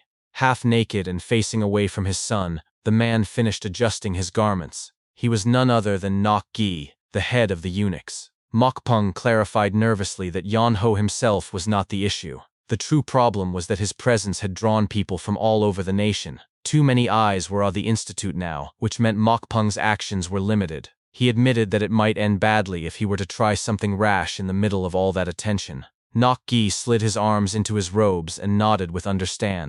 He admitted that he saw why his son was hesitant. Mokpung immediately lowered his head further and apologized again. But Nok Gi's voice sharpened as he turned his head slightly, his chilling tone cutting into the air. He asked if Mokpung believed this mission was only for his sake. The words froze Mokpung where he knelt. Nok Gi continued, reminding him that taking over the imperial palace was not the ambition, but a mission entrusted by the Theman only. He declared that failure was not an option for either of them. He admitted openly that he feared disappointing their benefactor more than he feared death itself. He asked his son if he understood. Mokpung stiffened, his entire body trembling as he answered quickly and fearfully that he understood well. Nok Gi calmly adjusted his hair, his voice quieter but firm as he told his son that sometimes violence was necessary. Mokpung lifted his head slightly, his voice trembling as he asked if his father truly meant what he thought. Nok Gi turned fully, a menacing grin spreading across his face. He told his son to use the crowd to his advantage. His words struck the air like a death sentence. He commanded Mokpung to kill them all, including the genius of Han Lim. The following day, inside the Great Han Lim Institute, Inspector Li Wangya, the royal head and the emperor's brother, visited Mun Yu Huan. They sat facing each other across a Go board. Li Wangya studied him intently and asked if he was still not interested in taking a government position. Mun Yu Huan gave a calm reply, apologizing and refusing. Li Wangya pressed further, his voice carrying weight. He asked why Yu Huan could not see the necessity of standing at the center to maintain balance and to stop Nok Gi. Yu Huan stayed silent, unwilling to give an answer. With a long sigh, Li Wangya explained that the movements of Nok Gi had grown increasingly suspicious. Instability was spreading through both the military and the scholar officials. He said Nok Gi was getting into their heads. Yu Huan hesitated, about to ask a question, but before he could speak, Li Wangya answered the thought that was forming. He said he assumed Yu Huan wanted to know why a man who could not even have children would desire a revolution. Yu Huan gave a slight nod. Li Wangya leaned forward and told him that there was another master behind Nok Gi, someone he was serving. He explained that the terror of political fights between the eunuchs was beyond imagination, and yet Nok Gi had managed to surpass them all despite having no foundation. That, Wangya said, was strange. Those who crossed Nok Gi ended up dying in accidents, while others fell suddenly to diseases. It was as if an unseen hand was clearing the path for him. Yu Huan lowered his head and murmured that perhaps it was all a coincidence. Li Wangya disagreed. He said that after observing closely, he was convinced someone was aiding Nok Gi from behind the scenes. That was why he needed Yu Huan. They had to unite as son against the growing threat. Yu Huan replied with hesitation, said he would think about it a little more. Li Wangya cleared his throat, brushed aside the tension, and stroked his beard as he changed the subject. He asked about the new genius Yu Huan had taken in. His tone carried curiosity. Yu Huan's mood brightened instantly. He spoke proudly, saying the boy was amazing, and that he felt as if he was still hiding his true potential. Li Wangya raised an eyebrow and asked when he could meet this youth who supposedly concealed his strength. Yu Huan explained that his daughter Yunji had gone to fetch him. Coincidentally, Yunji's voice came from nearby, calling for her father. Yu Huan turned his head with a smile, calling for them to come in. Wei Yunho entered, drenched in water, and casually asked if he had been summoned. Li Wangya studied him closely with a curious stare. As the young man approached, Yu Huan apologized for calling him too early, and asked if he had slept well. Wei Yan-ho replied that he had indeed slept very well, if not for the cold water someone had poured on his face while he was resting. Yu Huan chuckled, glad he had still managed to rest. Yu Huan pointed toward Li Wangya, explaining that he wished to introduce him. Li Wangya, with a reserved tone, said that he was merely an old passerby. Wei Yan-ho bowed politely and remarked that someone like him surely had a greater purpose for visiting, then asked directly what it was.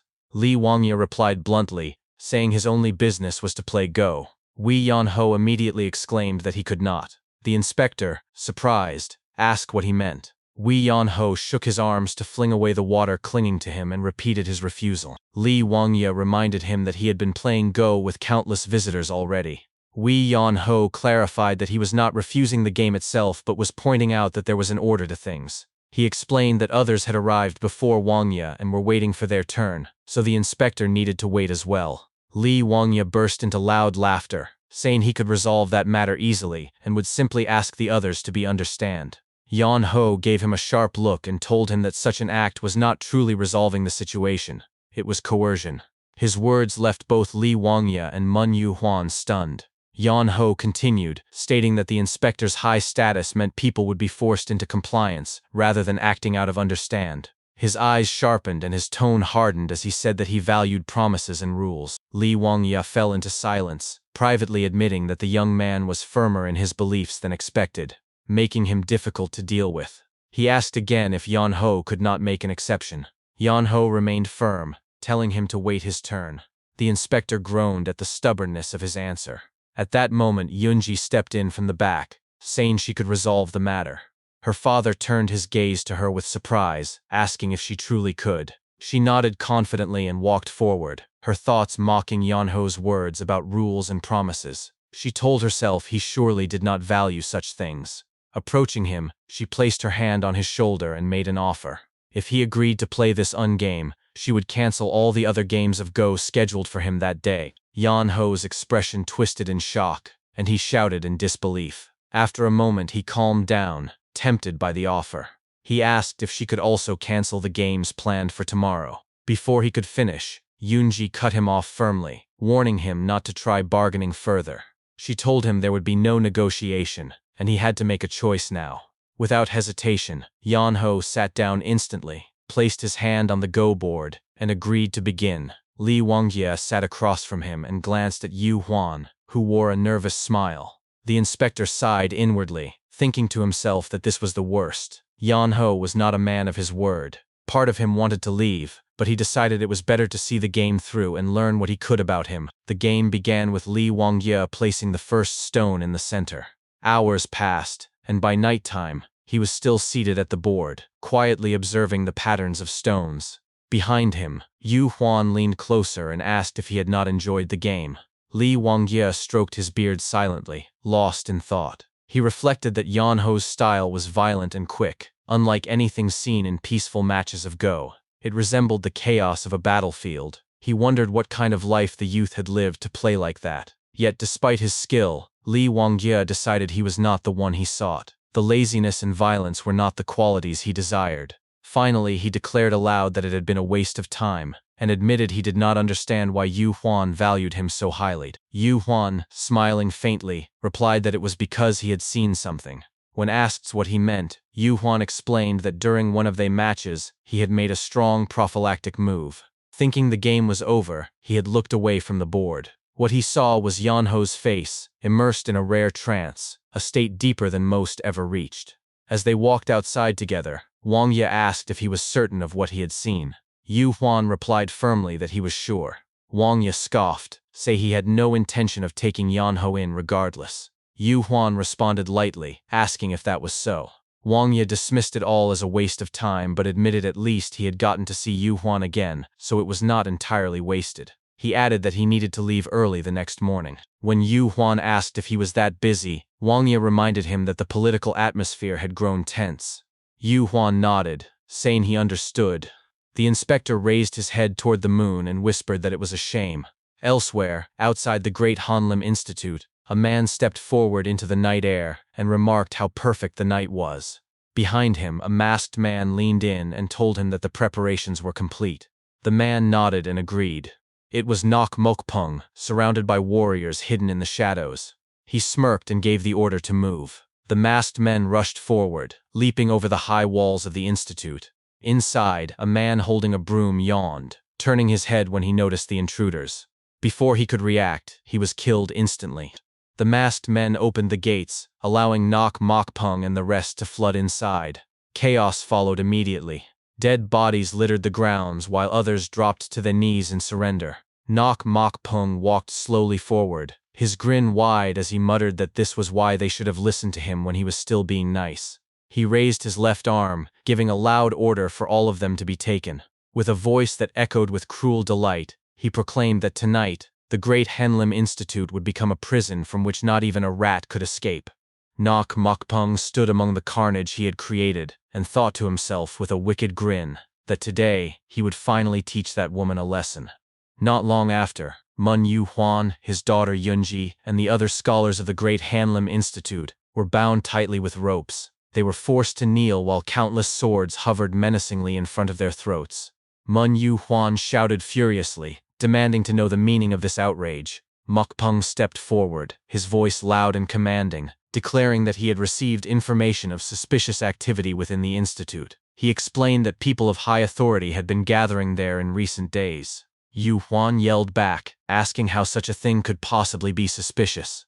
Mokpung's grin widened as he answered, asking what other reason there could be for people of both political and martial power to gather together. He said there was only one possibility: a revolution. Yu Huan's eyes widened in disbelief.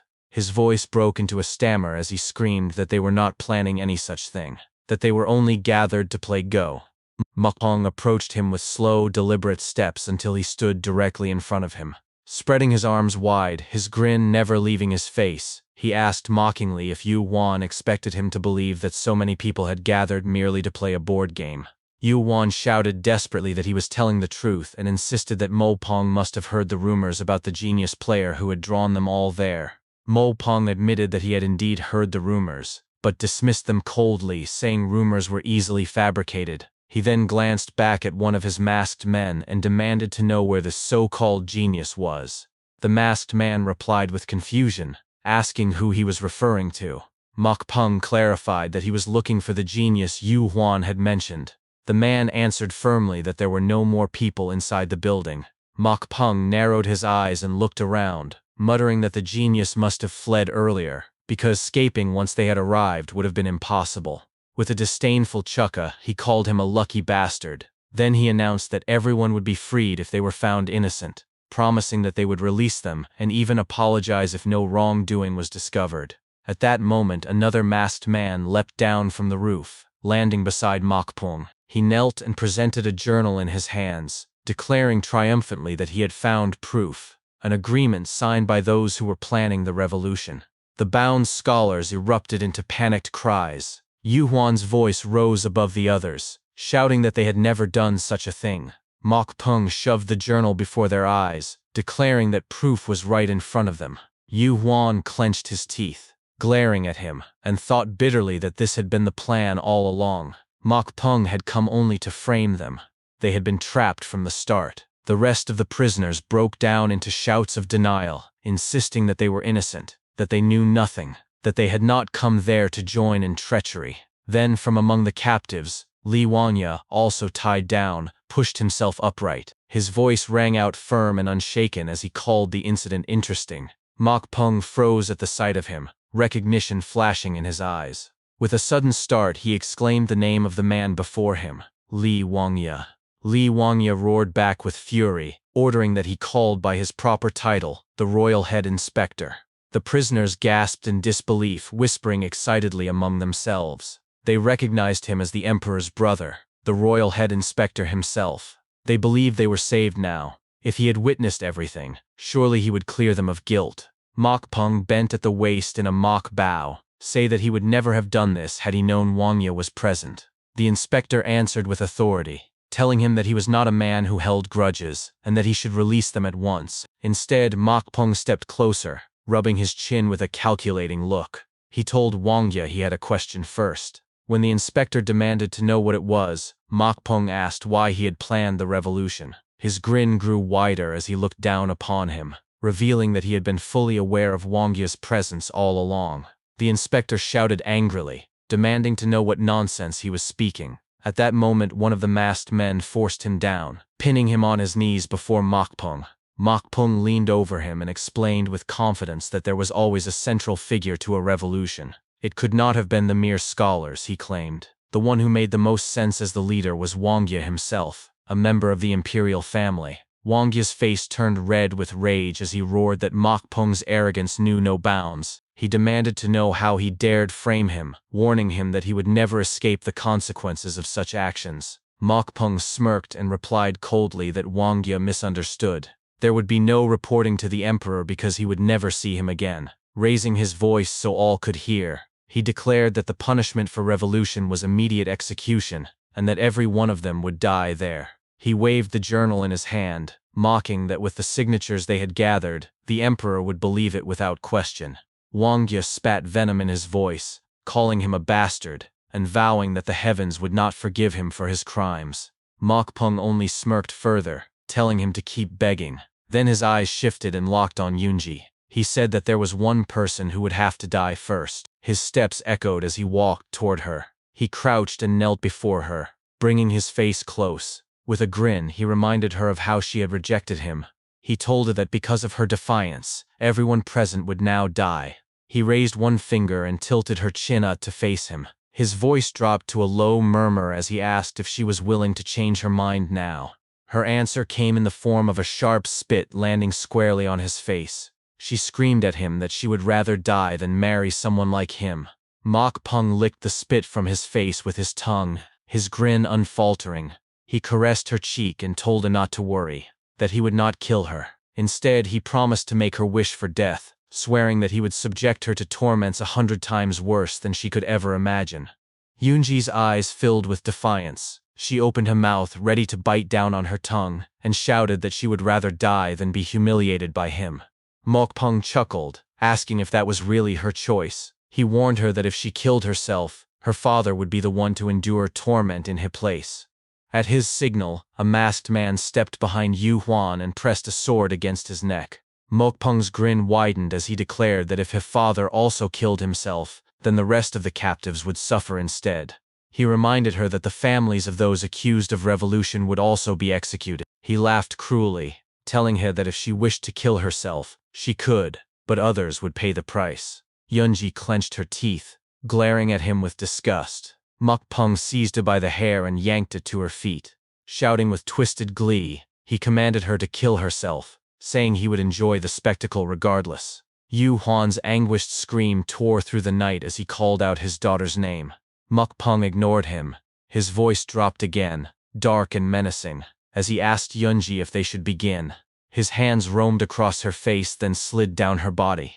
Yunji's heart raced as terror filled her, and she cried out inwardly for someone to help. Then her eyes opened wider, and her expression shifted from fear to shock. In the corner of her vision, she saw Wei Yan-ho creeping silently along the shadows. He tiptoed toward the wall, then leapt, perching himself on the roof. His posture made it clear that he intended to escape. Her voice burst out in a desperate scream as she shouted his name. Wei Yan-ho flinched, turning his head slowly back toward them. His lips curved into an awkward smile as he forced out a nervous laugh. Yunji shouted at him in fury, demanding to know what he was doing. He yelled back that it was obvious, he was make a run for it. Her voice shook with disbelief as she asked if he was serious. He shouted in return, arguing that there was nothing wrong with saying he was booking it when he was. He even offered sarcastically to rephrase it, asking if she would prefer he said he was excusing himself. She screamed at him that he should be helping them. He yelled back, questioning why he should risk his life when it was already hard enough keeping himself alive. Yunji reminded him angrily that he had learned martial arts and could help. He waved her off dismissively, telling her she was overestimating his abilities. He said the smartest choice in a situation like this was to act as if he had not seen anything at all. Then, raising his arm high, he looked directly at Mokpung and declared loudly that he had seen nothing, and that they should continue what they were doing without minding him. Yu Huan, Yunji, and Li Wangyo all stared at him in stunned disbelief, muttering in unison that he was truly a piece of shit.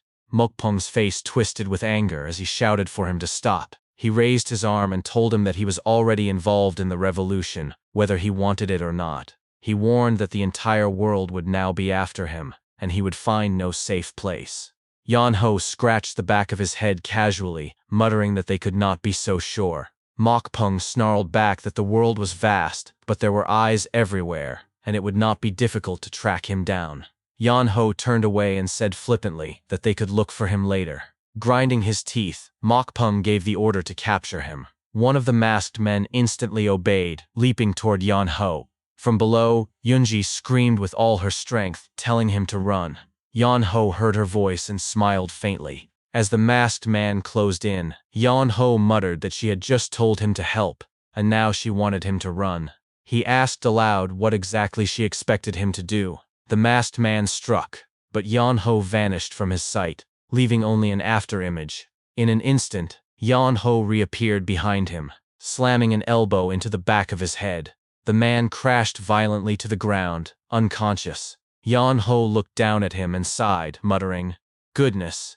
Yunji, bound on the ground, stared at him in awe. Yan-ho glanced away and remarked softly that she truly was a strange woman. Everyone below was stunned by what they had just witnessed. Their eyes widened in disbelief, and silence swept through the crowd. Mokpung began to sweat heavily, his face tight with frustration. He muttered under his breath, asking what he had just seen, before reluctantly admitting that Wee-on-ho was not bad. Wee-on-ho let out an awkward laugh and thanked him for the compliment. Mokpung quickly clarified that his words had not been meant as a compliment. Wee-on-ho shrugged off the correction, saying that he had only been saying it lightly as well. Mokpung's expression hardened, and he suddenly called out for someone. His voice rang with authority as he summoned First Darkness. Immediately, a masked man appeared behind him and answered respectfully. Mokpung shifted his gaze slightly toward the man and asked coldly how long he was expected to stand there being humiliating. First Darkness bowed his head, apologized firmly, and declared that he would eliminate Wee-on-ho right away. Mokpung stopped him, however, and commanded that Wee-on-ho not be killed. First Darkness, confused, asked for clarification. Mokpung declared with determination that he would kill Wee-on-ho himself. First Darkness quickly obeyed, promising to follow his order. Wee-on-ho then jumped off the roof and began walking forward slowly. At the same time, First Darkness advanced toward him. Wee-on-ho raised his arm and asked him to wait. The masked man stopped and asked what he wanted. Wee-on-ho explained that he had to use a sword and asked if the man could wait while he retrieved it from his room. First Darkness replied in an annoyed tone, calling him insane. Wee-on-ho protested loudly, asking why someone so much older could not even allow a younger opponent the chance to fetch his weapon. First Darkness snapped back at him, yelling for him to shut up. Wee-on-ho went on, muttering that the world had not been such a cruel place 5 years ago.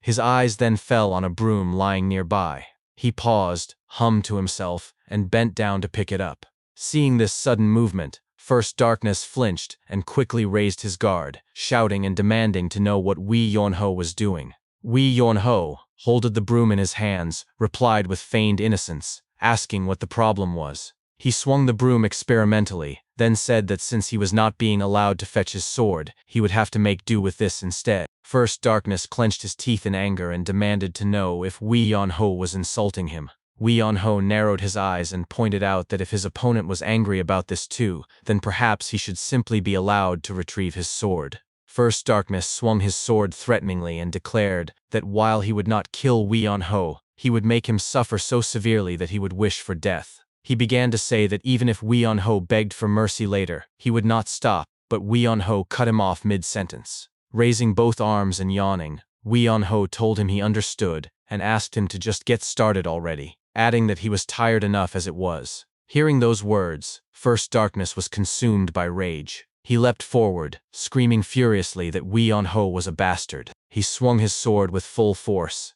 aiming directly at him. But just before the blade could land, Wee-on-ho's eyes sharpened. In a split second, he swung his broom and struck First Darkness across the face. The impact shattered the mask into pieces. Staggering back in shock, First Darkness muttered in disbelief. His legs gave out, and he fell to the ground. Everyone watching from behind gasped in horror. Their jaws dropped, unable to believe what had just happened. Wee-on-ho lifted his broom high and announced loudly that nothing was better than a broom. He then swung it toward First Darkness and added with confidence that a broom was the best tool for cleaning up garbage. First Darkness had briefly lost consciousness but soon woke up again. Gasping for breath, he scrambled to his knees, his body trembling. Wee Yonho looked down on him and said coldly that he should be grateful that this was all he was going to do. If First Darkness had faced his master instead, he would already be dead. He demanded to know why anyone would recklessly run straight at an enemy like that. First Darkness tried to respond, but his words stumbled out as broken stammers. Wee Yonho interrupted by repeatedly smacking him with the broom, saying that he was explaining it right then. Each strike landed faster than the eye could follow. First Darkness thought to himself that Wee Yonho was far too fast. He desperately leapt backward to gain some distance, and admitted to himself that, though he did not want to believe it, Wee Yonho truly had the skill to back up his arrogant words. Still, he told himself that strength alone did not decide every battle. He reached into his pocket and pulled out a weapon coated in lethal poison. It was the 7-step soul-chasing serpent, a deadly blade. He told himself that he would teach Wee Yonho a harsh lesson with it. Wee Yonho noticed immediately and asked aloud if he was really planning to use poison, criticizing him for playing dirty. First Darkness brushed it off, telling him that he could blame him all he wanted. Wee Yonho, unimpressed, declared that it would not work on him anyway. First Darkness demanded to know if he was immune to poisons. Wee Yonho admitted that of course he was not. He had not boiled and eaten an entire ginseng root, and he was not naturally immune. But then he paused with a sly smirk. In the next instant he leapt forward so quickly that he appeared right in front of First Darkness before the man could even react. With a swift motion, Wee Yonho swung the broom and struck his opponent's hand, knocking the poisoned dagger out of his grip. The weapon flew into the air and clattered onto the ground. Wee Yonho prepared for another attack, his movements calm yet threatening. First Darkness, now terrified, thought frantically that he needed to stop him. But before he could finish the thought, Wee Yonho grinned and taunted him, asking if he had just been thinking something like needing to stop him. Without giving him time to respond, Wee Yonho unleashed a barrage of broom strikes, each one faster and heavier than the last. The blows rained down until First Darkness finally collapsed to the ground, defeated.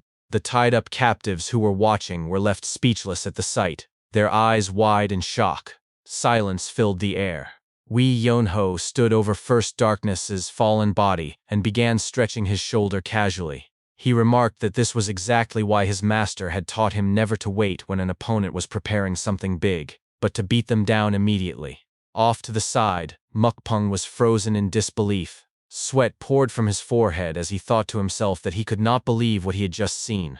The First Darkness, someone his father had spent decades perfecting to lead the Black Void, had been defeated so easily. Wee Yonho then turned to Mukpung and declared firmly that it would be convenient for them to both back off now. Mukpung slowly began clapping his hands. His wide grin spread across his face as he praised Wee Yonho, calling it amazing that someone so young could possess such martial prowess. Wee Yonho blushed faintly, chuckled, and admitted that he was right. On the side, Yunji, still bound, shouted angrily at him, asked why he was happy. Wee Yonho answered instantly, saying it was because he was being praised. Yunji screamed back, calling his response bullshit. Meanwhile, Mukpung continued grinning as he studied Wee Yonho carefully. He thought to himself with excitement at the talent before him. Spreading his arms wide, he shouted that it was a shame First Darkness had failed to defeat him, but from another perspective, it was worth it since it allowed him to meet such a remarkable martial artist. He then asked Wee Yonho directly if he wanted to work for him. Wee Yonho remained silent, staring intently at Mukpung. Yunji shouted again, demanding to know what Mukpung was trying to do. With fiery determination, Mukpung declared that if Wee Yonho came to his side, he would grant him thing he could never even imagine. He promised him the power to rule the world and immense wealth.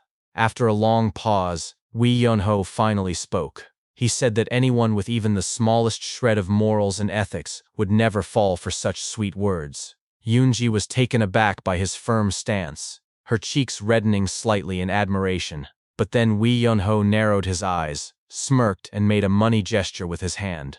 With playful arrogance, he added that he would fall for it, and told Mukpung to give him more details. Yunji's admiration instantly turned into fury.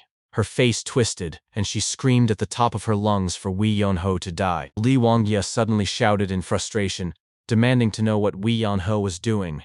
His voice cracked as he screamed if power and wealth were truly that important. Yanho responded without hesitation, saying they were. Mokpung agreed with a firm tone, saying the same. Yunji chimed in with equal conviction, declaring that power and wealth definitely were important. Li Wangya's face twisted in shock at the answers. He coughed awkwardly, fumbling over his words, and admitted in a stammering voice that it was true, of course. Desperate to sway Yanho, he looked him directly in the eye and made an offer. He asked how much Mokpung could possibly give him anyway, then declared that he would give Yanho everything himself. He boasted that he had the palace supporting him. Mokpung scoffed loudly and interrupted. He asked what Yanho really thought Wangya could do for him. He sneered that although Wangya was the emperor's brother, he had already abandoned both wealth and power. At best, Wangya could secure him a position as an official. In contrast, Mokpung declared that his father could give Yanho all the power and wealth he could ever want. Yanho turned to Wangya and said that he was definitely losing right now. On the side, Mon Yu Huan could no longer hold back. He yelled with conviction that helping an evil man with his schemes was completely different from helping to expose a conspiracy. He demanded to know if Yanho's master had not taught him morals. Yanho tilted his head and repeated the word master, as if confused. Yu Huan pressed further, asking what his master had said, what advice he had given for situations like this. Yu Huan's own thoughts raced, convinced that since Yanho always mentioned his master, he must value his master's teachings above all. He was certain no true master would instill bad morals, and he pinned his hopes on Yanho's answer. Yanho tilted his head again, and finally said that his master had told him to stick to the side that would pay him more. The moment those words left his lips, both Li Wangya and Mon Yu Huan collapsed to the ground in despair. Yunhe added more without missing a beat, explaining that his master had taught him morals and acknowledgement had no value because they did not feed anyone. His master had told him the right thing to do was to take money when offered rather than waste time trying to be kind. Mon Yu Huan's eyes dulled with disappointment. His expression was completely defeated as he thought to himself, wondering what the hell this was. Mokpung seized the chance to support Yanho's outlook. He praised the teaching and said his father understood how to value those who were useful to him. He asked again if Yanho would work for his father. At the sound of the word work, Yanho's face twisted. He gritted his teeth and asked sharply if working was required. Yunji yelled out quickly to save the situation, promising that they would not make him work. She said he would have the best food and endless rest every day. Hearing that, Yanho turned his head toward her immediately and repeated her words softly. All day, every day. Mokpung quickly corrected himself, saying that of course Yanho would not have to work if he did not want to. He assured him that he would still receive the promised rewards. Yanho's eyes lit up and he asked if that was true. When Mokpung confirmed, Yanho stepped forward, bumped elbows with him and laughed as he called him generous and a real man. Mokpung chuckled back, declaring that his generosity was nothing compared to Yanho. On the side, Li Wangya, Mon Yu Huan and Yunji stared at them with shocked and defeated expressions. They muttered to themselves in disbelief, questioning what the hell was happening. Yanho then asked Mokpung directly what he had to do. Mokpung's grin widened as he told him to kill everyone present. Yanho froze, staring at him, and asked what he meant. Mokpung explained that it was only natural for traitors to be executed. Yanho turned toward the tied captives and pointed at Mokpung, repeating aloud that this was what Mokpung had said. He asked them why they had committed treason. Yunji screamed back at him, insisting there was no treason, accusing Mokpung of making it up, and asking if he really believed him. Yanho hesitated and said that the situation was suspicious since even the Book of Signatures had been found. Yunji's rage boiled over as she cursed him furiously. Yanho turned back to Mokpung and admitted that killing them all seemed a bit much, confessing that he had never killed anyone before. Mokpung gazed at him for a moment, then replied coldly that if Yanho would not do it, then he would. He ordered one of his masked subordinates to bring him a sword. When the weapon was placed in his hand, Mokpung raised it and explained that although he disliked dirtying his hands, there could be no hesitation in carrying out a sentence. Mon Yu Huan shouted at him in desperation, begging him to stop. He asked how a man of learning could commit such disloyalty to the nation. Mokpung stood before him with the blade raised, grinning widely. He declared that what he was doing now was out of loyalty to the country. Yunji cried out for her father in despair. Yu Huan closed his eyes and thought to himself that he was sorry to her. Just as Mokpung swung his sword down, Yan Ho suddenly appeared at his side, grasping the tip of the blade with his bare hand. He held it firmly, preventing Mokpung from completing the strike. His voice was calm but firm as he said that it was enough. Mokpung turned toward him in disbelief. His thoughts reeled as he wondered how Yan Ho possessed such strength. He demanded to know if Yan Ho had forgotten what they had just agreed upon. Yan Ho flicked the tip of the sword away and told him he had not forgotten. But he explained that he had grown tired of playing along. He said that in order to truly be lazy, one had to avoid trouble. He shared a story about breaking an ink slab his father had cherished. Though his father had been away for 3 days, Yan Ho had lived in dread the entire time. When his father returned, he had beaten him nearly to death, but Yan Ho admitted he had felt relieved afterward. Li Wanya listened and muttered bitterly that his father should have killed him back then. Yunji nodded beside him with a firm expression. Mokpung snapped at Yan Ho, demanding to know what he was rambling about. Yan Ho continued, saying his master had taught him never to forget hatred but also never to forget favors. He explained that a person who failed to repay what they had received would pay far more in the end. He said one had to repay debts before interest compounded and that it was about time he paid his own. Hearing this, the expressions of Wanya, Yu Huan, and Yunji softened. Mokpung lowered his head for a moment, then looked up and asked if all those words were simply to tell him he would be stopped. Suddenly, Mokpung burst into laughter. His laughter ended abruptly as his eyes fixed on Yan Ho with deadly seriousness. He asked if Yan Ho truly thought he had tried to recruit him out of fear. Yan Ho responded calmly, saying it had not seemed that way. Mokpung raised his hand high and declared boldly that if he wished, he could kill Yan Ho as though he were nothing. A burst of chi erupted around him, forming multiple spectral arms that merged into a single massive arm stretching out from his body. Mokpung grinned and declared that Yan Ho should consider it an honor to die at his hands. Wanya was stunned and thought in disbelief that Mokpung also knew martial arts. The massive chi arm lunged toward Yan Ho. He dropped his broom to the side as Mokpung screamed loudly, grinning with pride, and mocked him by shouting advice to stop being lazy in his next life. The prisoners gasped, some turning their heads away in fear of witnessing the inevitable. But Yan Ho's voice cut through the chaos, calm and steady. He said it was strange because he had seen this somewhere before. Mokpung smirked inwardly, believing his ultimate technique would land, since Yan Ho could not even react in time. But his thoughts stopped cold when Yan Ho suddenly moved. His body swayed and twisted, dodging left and right, up and down. His movements were fluid and graceful, almost like he was dancing. Mokpung's grin shattered as disbelief filled his eyes. He muttered in shock, asking how this was possible. In the blink of an eye, Yan Ho appeared behind him. His voice was sharp and casual as he asked if Mokpung was finished. Mokpung turned in surprise, stammering in disbelief, asking how Yan Ho had done it. Yan Ho replied coolly that Mokpung had seen the entire process anyway. Without further warning, he lifted his right foot and delivered a powerful kick.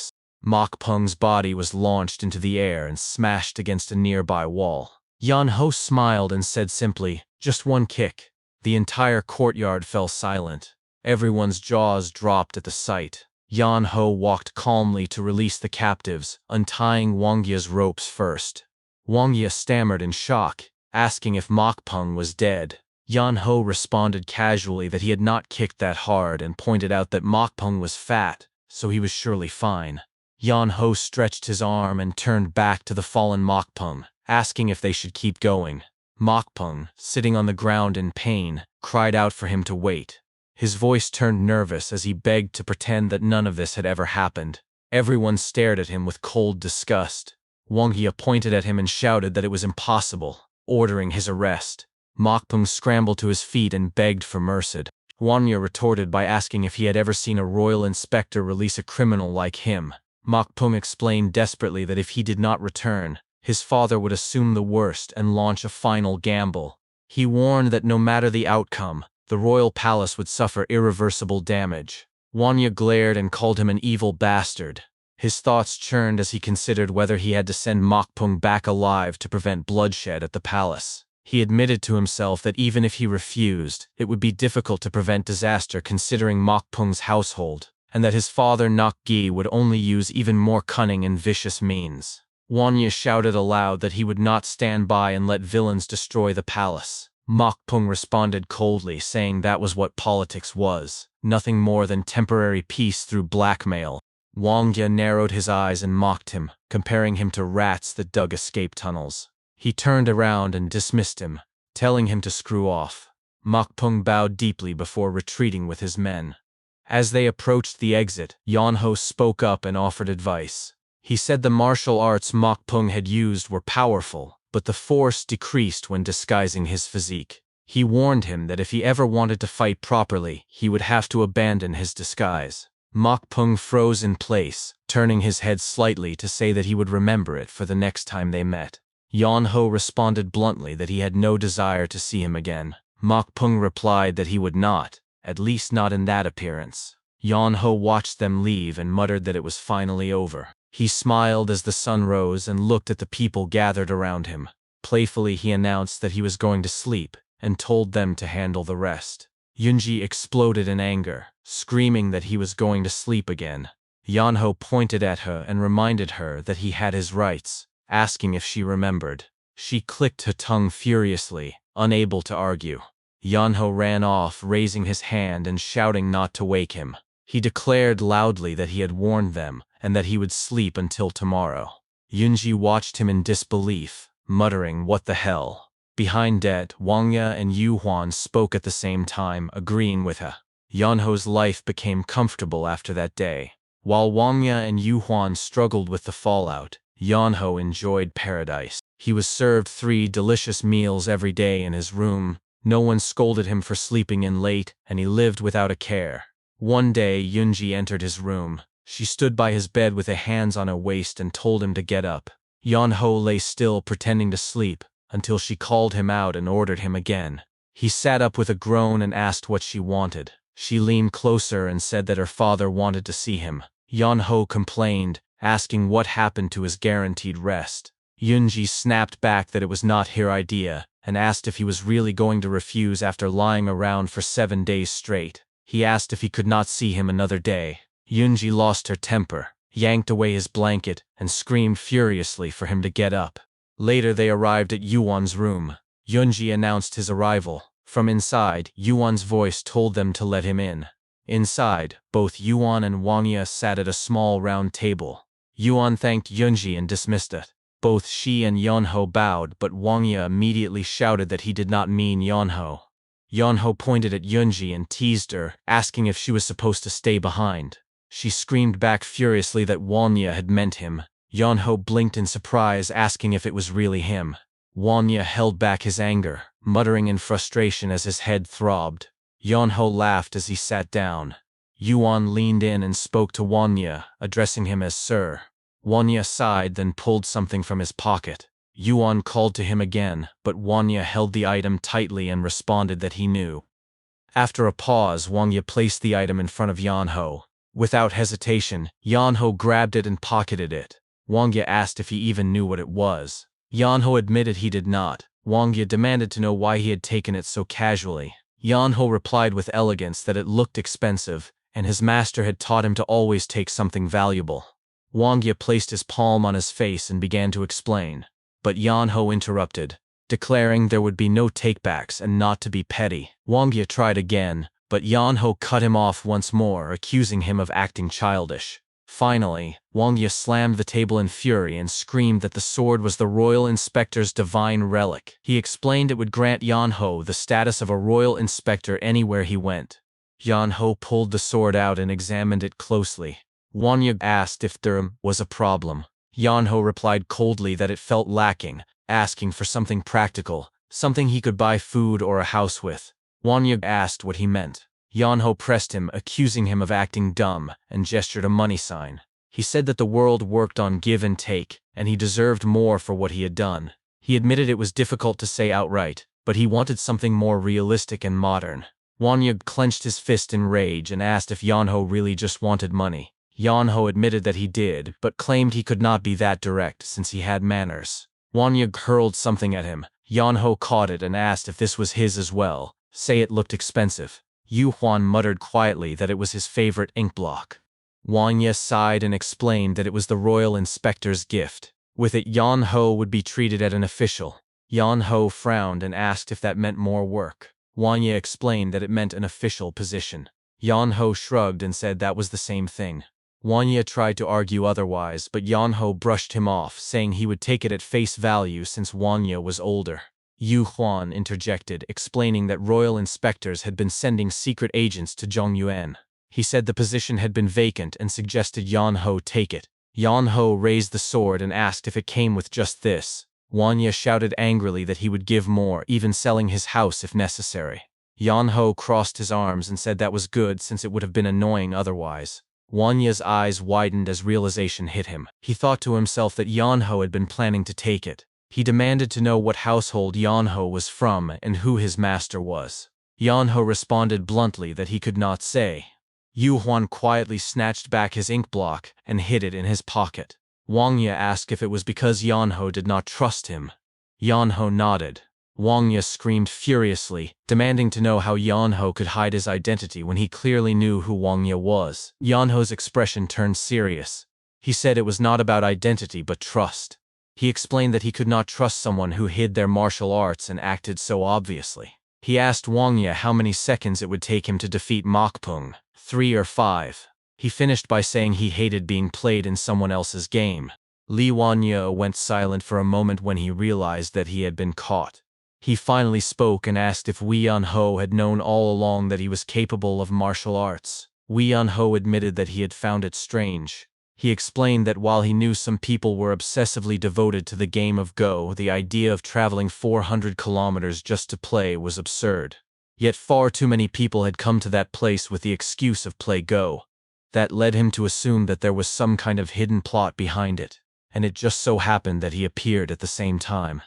When Mokpung revealed himself, the entire incident escalated. That was the moment Wei Yun-ho realized he had to make a decision about which side he would take. Li Wanye asked if siding with them had not been the obvious choice. Wei Yun-ho replied seriously that it had actually been more likely that Mokpung was telling the truth. He reasoned that while the book of signatures might have been fake, the royal head inspector had indeed been secretly gathering people to join his forces. It was hard to believe that such a move was just a casual, friendly activity. The most likely explanation was treason. Li Wanye then asked why, if that were the case, Wei Yun-ho had helped them. Wei Yun-ho admitted that it was because the girl had called for him. He confessed that his original plan had been to run away if he did not get caught. But since the girl had genuinely seemed ignorant of what was going on, he could not just abandon her. He added that his master always told him that meaning and worldly matters were important, but that it was all for nothing if one could not see the person in front of them. Li Wangya said that was why Wei Yun-ho had acted the way he did, trying to observe his reaction throughout the incident. Wei Yun-ho agreed, but he added bluntly that it had felt awful. Then he got to the point and asked directly whether Li Wangya was planning treason.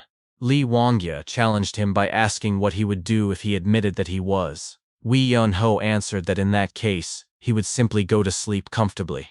Li Wangya pressed further, asking if that would still be the case even if he truly intended to commit treason. Wei Yun-ho shot back sarcastically, asking if Li Wangya wanted him to pray for his success. Li Wangya then asked if Wei Yun-ho had no loyalty to the emperor. Wei Yun-ho answered honestly that he had never received anything from the emperor, so why should he feel any loyalty toward him? He admitted that he would rather cheer for Li Wangya, especially since Li Wangya had at least given him gold. The two men locked eyes in silence for a long moment. Then Li Wangya suddenly burst into laughter. His laughter filled the room as he admitted that while he had expected Wei Yun-ho to be clever, he turned out to be far better than anticipated. After laughing, Li Wangya grew serious again and swore on his own head. He declared that they were not planning treason. Instead, they had been gathering forces in preparation against Nok Gi. Wei Yun-ho acknowledged his words with a quiet response. Li Wangya continued by explaining the real problem. Nok Ji had already caught on to their movements. He revealed that the reason Nok Ji had sent Mokpung was not to target him directly, but to force him into a position where he would have to kill Mokpung. If that had happened, Nakji would have been able to expose the fact that he had been hiding his martial arts skills and gathering allies. He admitted that it had been Wei Yunho's unexpected intervention that disrupted Nakji's scheme. After confessing this, Li Wanya bowed deeply toward Wei Yunho. He apologized if his actions had seemed displeasing and explained that he had never intended to manipulate him like a piece on a Go board. He explained that he and Yu Huan had simply been desperate at that moment. Wei Yunho responded with a short reply, telling him it was fine. Li Wanya insisted again, asking him to believe his words. Wei Yunho repeated that it was fine.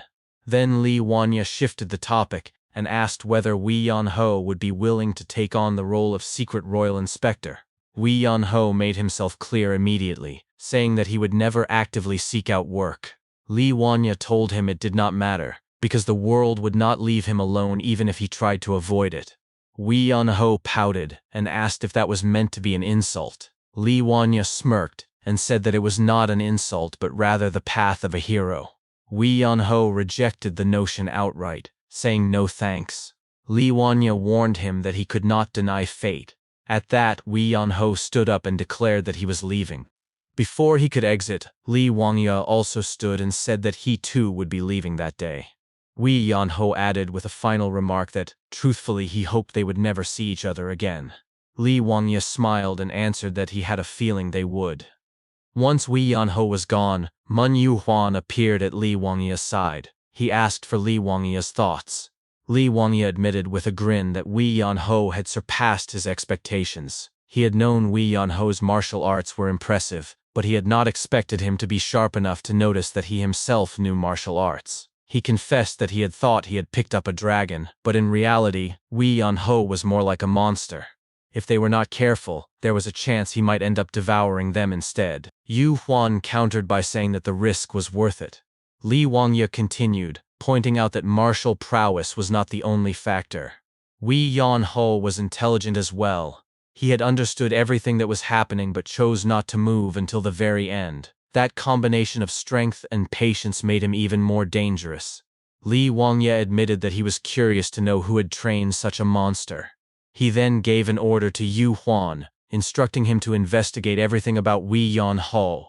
Even if he could not find information about his deceased master, he must at least uncover which family Wei Yunho came from. Yu Huan nodded and promised that he would. Later that night, Wei Yunho lay on the roof basking in the moonlight. A voice called out from below, asking if he was planning to leave. Wei Yunho sat up, looked down and saw Yuan. He told him that he would not leave without say a proper goodbye after being allowed to stay there and being fed. Yuan pointed out that Wei Yunho had been planning to leave soon.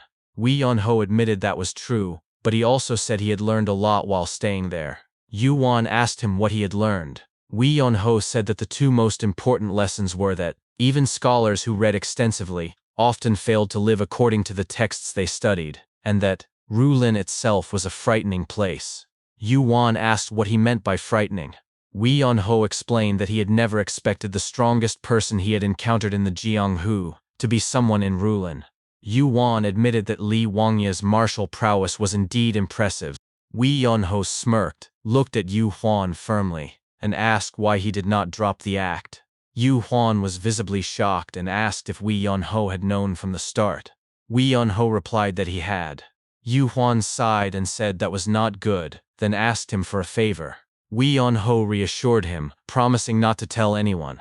Yu Huan went further and pleaded with him, saying that he wished to continue living as a scholar. Wei Yunho agreed but demanded something in return. He told Yu Huan to answer one question. Yu Huan gave permission for him to ask. Wei Yunho explained that his master had told him to go see the world in Rulin, and he had expected to witness justice or something similar. Instead, what he saw was only the dirtiness of the world. Yu Huan lowered his head and responded seriously. He explained that everyone carried an ideal in their hearts, but each person's ideal differed. When those ideals clashed, people realized they had to surpass reality in order to bring their ideals to life. Everyone knew they should sever worldly ties, but undoing such a knot took too long, and often failed even after years of effort. Those without patience sought shortcuts, trying to cut the knot out completely. That path created arrogant people with dirty consciences, who either threw away their own lives, or sacrifice their adopted sons. Wei Yan-ho then asked if the entire world was like that. Ya Huan answered that the palace was even worse in some ways, though he did not think other places were much different. Wei Yan-ho lifted his head and admitted that he still did not understand what his master had wanted him to see. He confessed that the world moved too quickly for someone as lazy as him to grasp. Yu Huan reassured him by saying that was good enough. He explained that if the world moved fast, then he could simply chase it slowly. Those who were fast might see and learn much, but those who were slow might notice the details better. There was no point in knowing ahead of time what he was supposed to see or feel. He should walk at his own pace and see the world with his own eyes. In doing so, the world itself would reveal the path he should take. Wei Yan-ho's eyes widened at these words. He repeated them to himself, saying he should experience the world as it was and himself as he was. He closed his eyes, and in that moment, he felt enlightenment. A surge of qi engulfed his body as he meditated deeply. From below, Yu Huan looked up and smiled. In an instant he appeared beside Wei Yan-ho on the roof. After some time, Wei Yan-ho slowly opened his eyes. Yu Huan turned his head toward him and asked if he felt like he had learned something. Wei Yan-ho stood, scratched his head and admitted with embarrassment that he did not know. Yu Huan laughed heartily, saying it was fine as long as he understood in his own way. With that, Yu Huan disappeared from the roof in a flash and reappeared on the ground. Before walking away, he turned his head once more and said that he hoped Wei Yan-ho would one day find his answer. Wei Yan-ho watched him leave, then lay back down on the roof. He looked at his chest and thought to himself that he felt something, wondering whether the orb his master had given him had done something. He then looked up at the full moon and imagined his master's face looking down on him, asking if he understood now. Wei Yan-ho turned to his side and muttered softly to himself that he did not yet. A few weeks later, Moon Yu-wan entered Wei Yan-ho's room. He stood before the young man, who was once again lying lazily on his bed. Yu-wan asked if he had not said that he would be leaving soon. Wei Yan-ho immediately sat up and answered that since it was already late today, he would leave tomorrow. He assured him it would truly be tomorrow this ties. Moon Yu-wan replied that it had already been half a month since he had said the same thing. Wei Yan-ho simply pointed out that sometimes things became delayed. Yu-wan conceded that might be true but insisted that it was still an issue. At that moment a voice rang out from outside, announcing with formality, "Thank you for calling on the Swift Dragon Escort Bureau, a place of tradition and history." Mun Yu-hwan turned his head toward the sound with curiosity. The voice drew closer as it continued, asking what cargo they must transport. The door to the room opened, and Yoonji appeared. She stepped inside, pointed coldly toward Wei Yan-ho, and declared that he was the one. Wei Yan-ho blinked in confusion, pointed to himself, and asked if she truly meant him. A heavy silence filled the room until one of the escort warriors glanced at Yoonji and remarked that the one she had indicated looked like a person. Yoonji placed her hands firmly on her waist and stated that it only appeared that way. In her view, he was no different from baggage.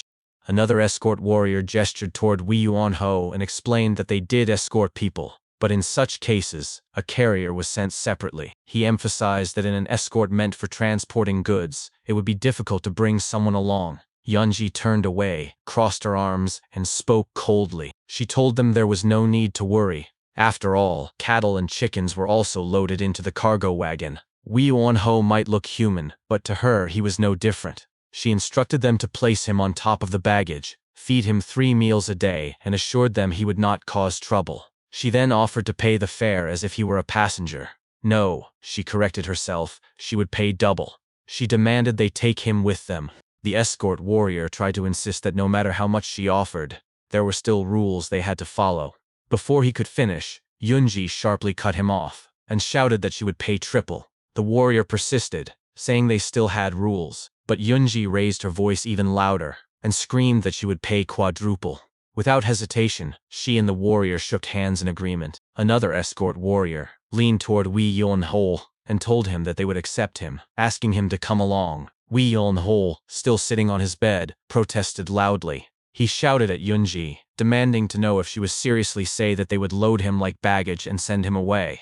Yoonji pouted, looked aside, and remarked that at least he was quick-witted. Mun Yu-hwan, watching the exchange, asked his daughter what on earth was going on. Yoonji responded bluntly that it seemed best to get rid of this freeloader quickly. Wei Yan-ho shouted even louder, declaring that it was unbelievable. He said he had heard mortals had declined, but he never imagined it had come to this. He reminded them that he was the benefactor who had saved them, yet they would now sell him off like baggage. Mun Yu Huan turned to him and admitted that it was true. Still, he reasoned that since they had received grace from him, they should at least allow him to act freely for now as a gesture of gratitude. Wei Yunho turned away, lay back down on his bed and faced the opposite direction. Yunji added sharply that if things were left this way, he would probably remain there until the next year. In his eyes, what she was doing was helping him. Hearing this, Wei Yunho instantly sat back up and shouted at her, demanding how she could possibly call it helping.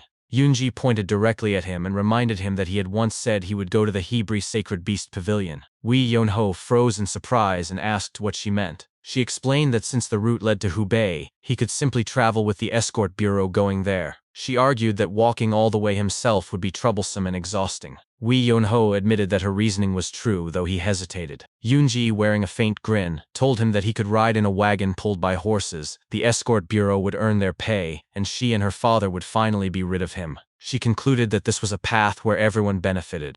Wei Yunho's expression grew serious, and he admitted that Yu's argument was very persuasive. After a short silence, he finally stood up. Yunji ordered him to stop talking and follow the escort warriors. As he followed them, he muttered that his mother had always told him never to follow strangers.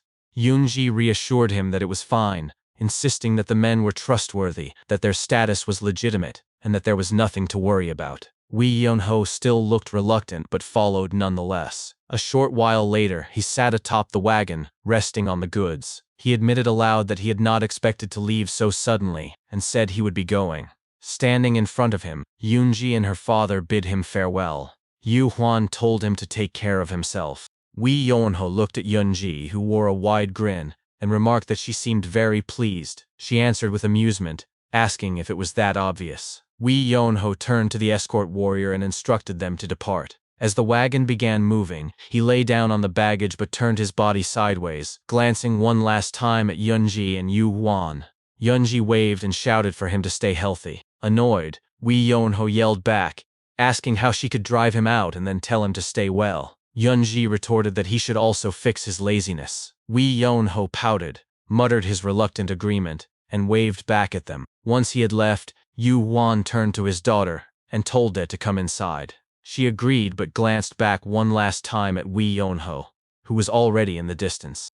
A warm smile spread across her face as the gusting wind blew past her. After some time, the escort warriors made a stop. A stern-looking man approached, displeasure clear on his face, and introduced himself as Gok Bihyang, the head of the Swift Dragon Escort Bureau. He looked at Wei Yunho, who was still asleep on top of the wagon, and asked the others if this was truly the item. One of the warriors confirmed it. Gok Bihyang frowned and asked if they were play games with him, demanding if they knew how much more preparation was required when a person joined an escort. The warrior explained that they had wanted to refuse, but since the request came from the prestigious Hanlin Great Academy, they could not decline. Gok Bihyang asked since when Wei Yunho had been in such a state. The warrior answered that it had been ever since he left the academy. Gok Bihyang crossed his arms, studied Wei Yunho still sound asleep, and thought to himself that the young man never seemed to tire, which in its own way was impressive. Another warrior added that the academy had instructed them to simply feed him 3 meals a day, as if he were cattle or chickens, and he would behave until arrival without causing trouble. Gok Bihyang admitted that he could not understand it at all. He called out to Wei Yunho, but the young man did not stir. Irritated, Gok Bihyang knocked on the wooden crate below him and shouted again. At last, Wei Yunho opened his eyes, looked at him, and asked what he wanted. Clearing his throat, Gok Bihyang introduced himself as the head of the escort. Wei Yunho asked curtly, "And?" Gok Bihyang explained that the escort was not about serving people but transporting goods. If Wei Yunho insisted on coming along, it might be quite inconvenient. He asked if he was still willing. Wei Yunho replied that there was no need to worry, since he was registered not as a person, but as cargo. Gok Bihyang warned that it would be uncomfortable, but Wei Yunho assured him he could endure it. If all he needed to do was lie still until they arrived, then it was worth it. Amused, Gok Bihyang remarked that he was a remarkably positive fellow. He then turned away and ordered the group to depart. Wei Yunho waved lazily and told him he would be in their care. 5 days passed since leaving the Hanlin Great Academy. One morning, Wei Yunho awoke, stretched, and yawned. He muttered to himself that the situation was unbearable. If he stayed awake, he felt tortured, and if he slept, that fraudulent master of his appeared in his dreams to harass him. He cursed the dream lotus arts and wondered how long this torment would continue. What if it lasted his entire life? Frustrated, he dismissed the thought, muttered that he no longer cared, and lay back down. Up ahead, Dok Bihyang noticed movement in the bushes and ordered the group to stop. He called out firmly, introducing himself and requesting an audience. Wee Yonho sat up slightly, glanced forward, and muttered that it might be Bandit. Gok Bihyang remained tense. He thought to himself that if no one revealed themselves, this was not good. If they stalled for time like this, it meant they were either ignorant beginner bandit or a truly dangerous figure was targeting the wagon. If it was the former, they were fortunate. He placed his hand on his sword and drew it halfway, his thoughts sharpening. He could not sense any presence within the thicket, which meant these were no clueless novices. He raised his voice again, warning that if the figure did not step forward, he would regard it as an attack against the escort bureau. Everyone went silent, their attention fixed on the bush. After a tense moment, the leaves rustled, and a broad man emerged. The escort warriors drew their swords, but the man calmly placed his weapon on the ground, bowed, and introduced himself as Paing Doguk of the Hubei Paing clan. Recognizing the name, Gok Bihang bowed in return and asked why a descendant of the Paing clan was traveling there. Paing Doguk grabbed his sword again, clutched his stomach, and explained that he was being pursued by enemies. He admitted that he could not shake them off alone and begged for their aid. He warned that this matter could grow into a crisis for the entire martial world. Wee Yon Ho, still lying down on the wagon, merely looked at Paing Doguk in silence. Much later, in the future, the divine mad dog recounted the memory to the historian. He said that this had been the encounter with Paing Doguk, the man who had once turned the historian away at the gates. At that time, even Paing Doguk himself had not realized that this single meeting would push him into the river of misfortune.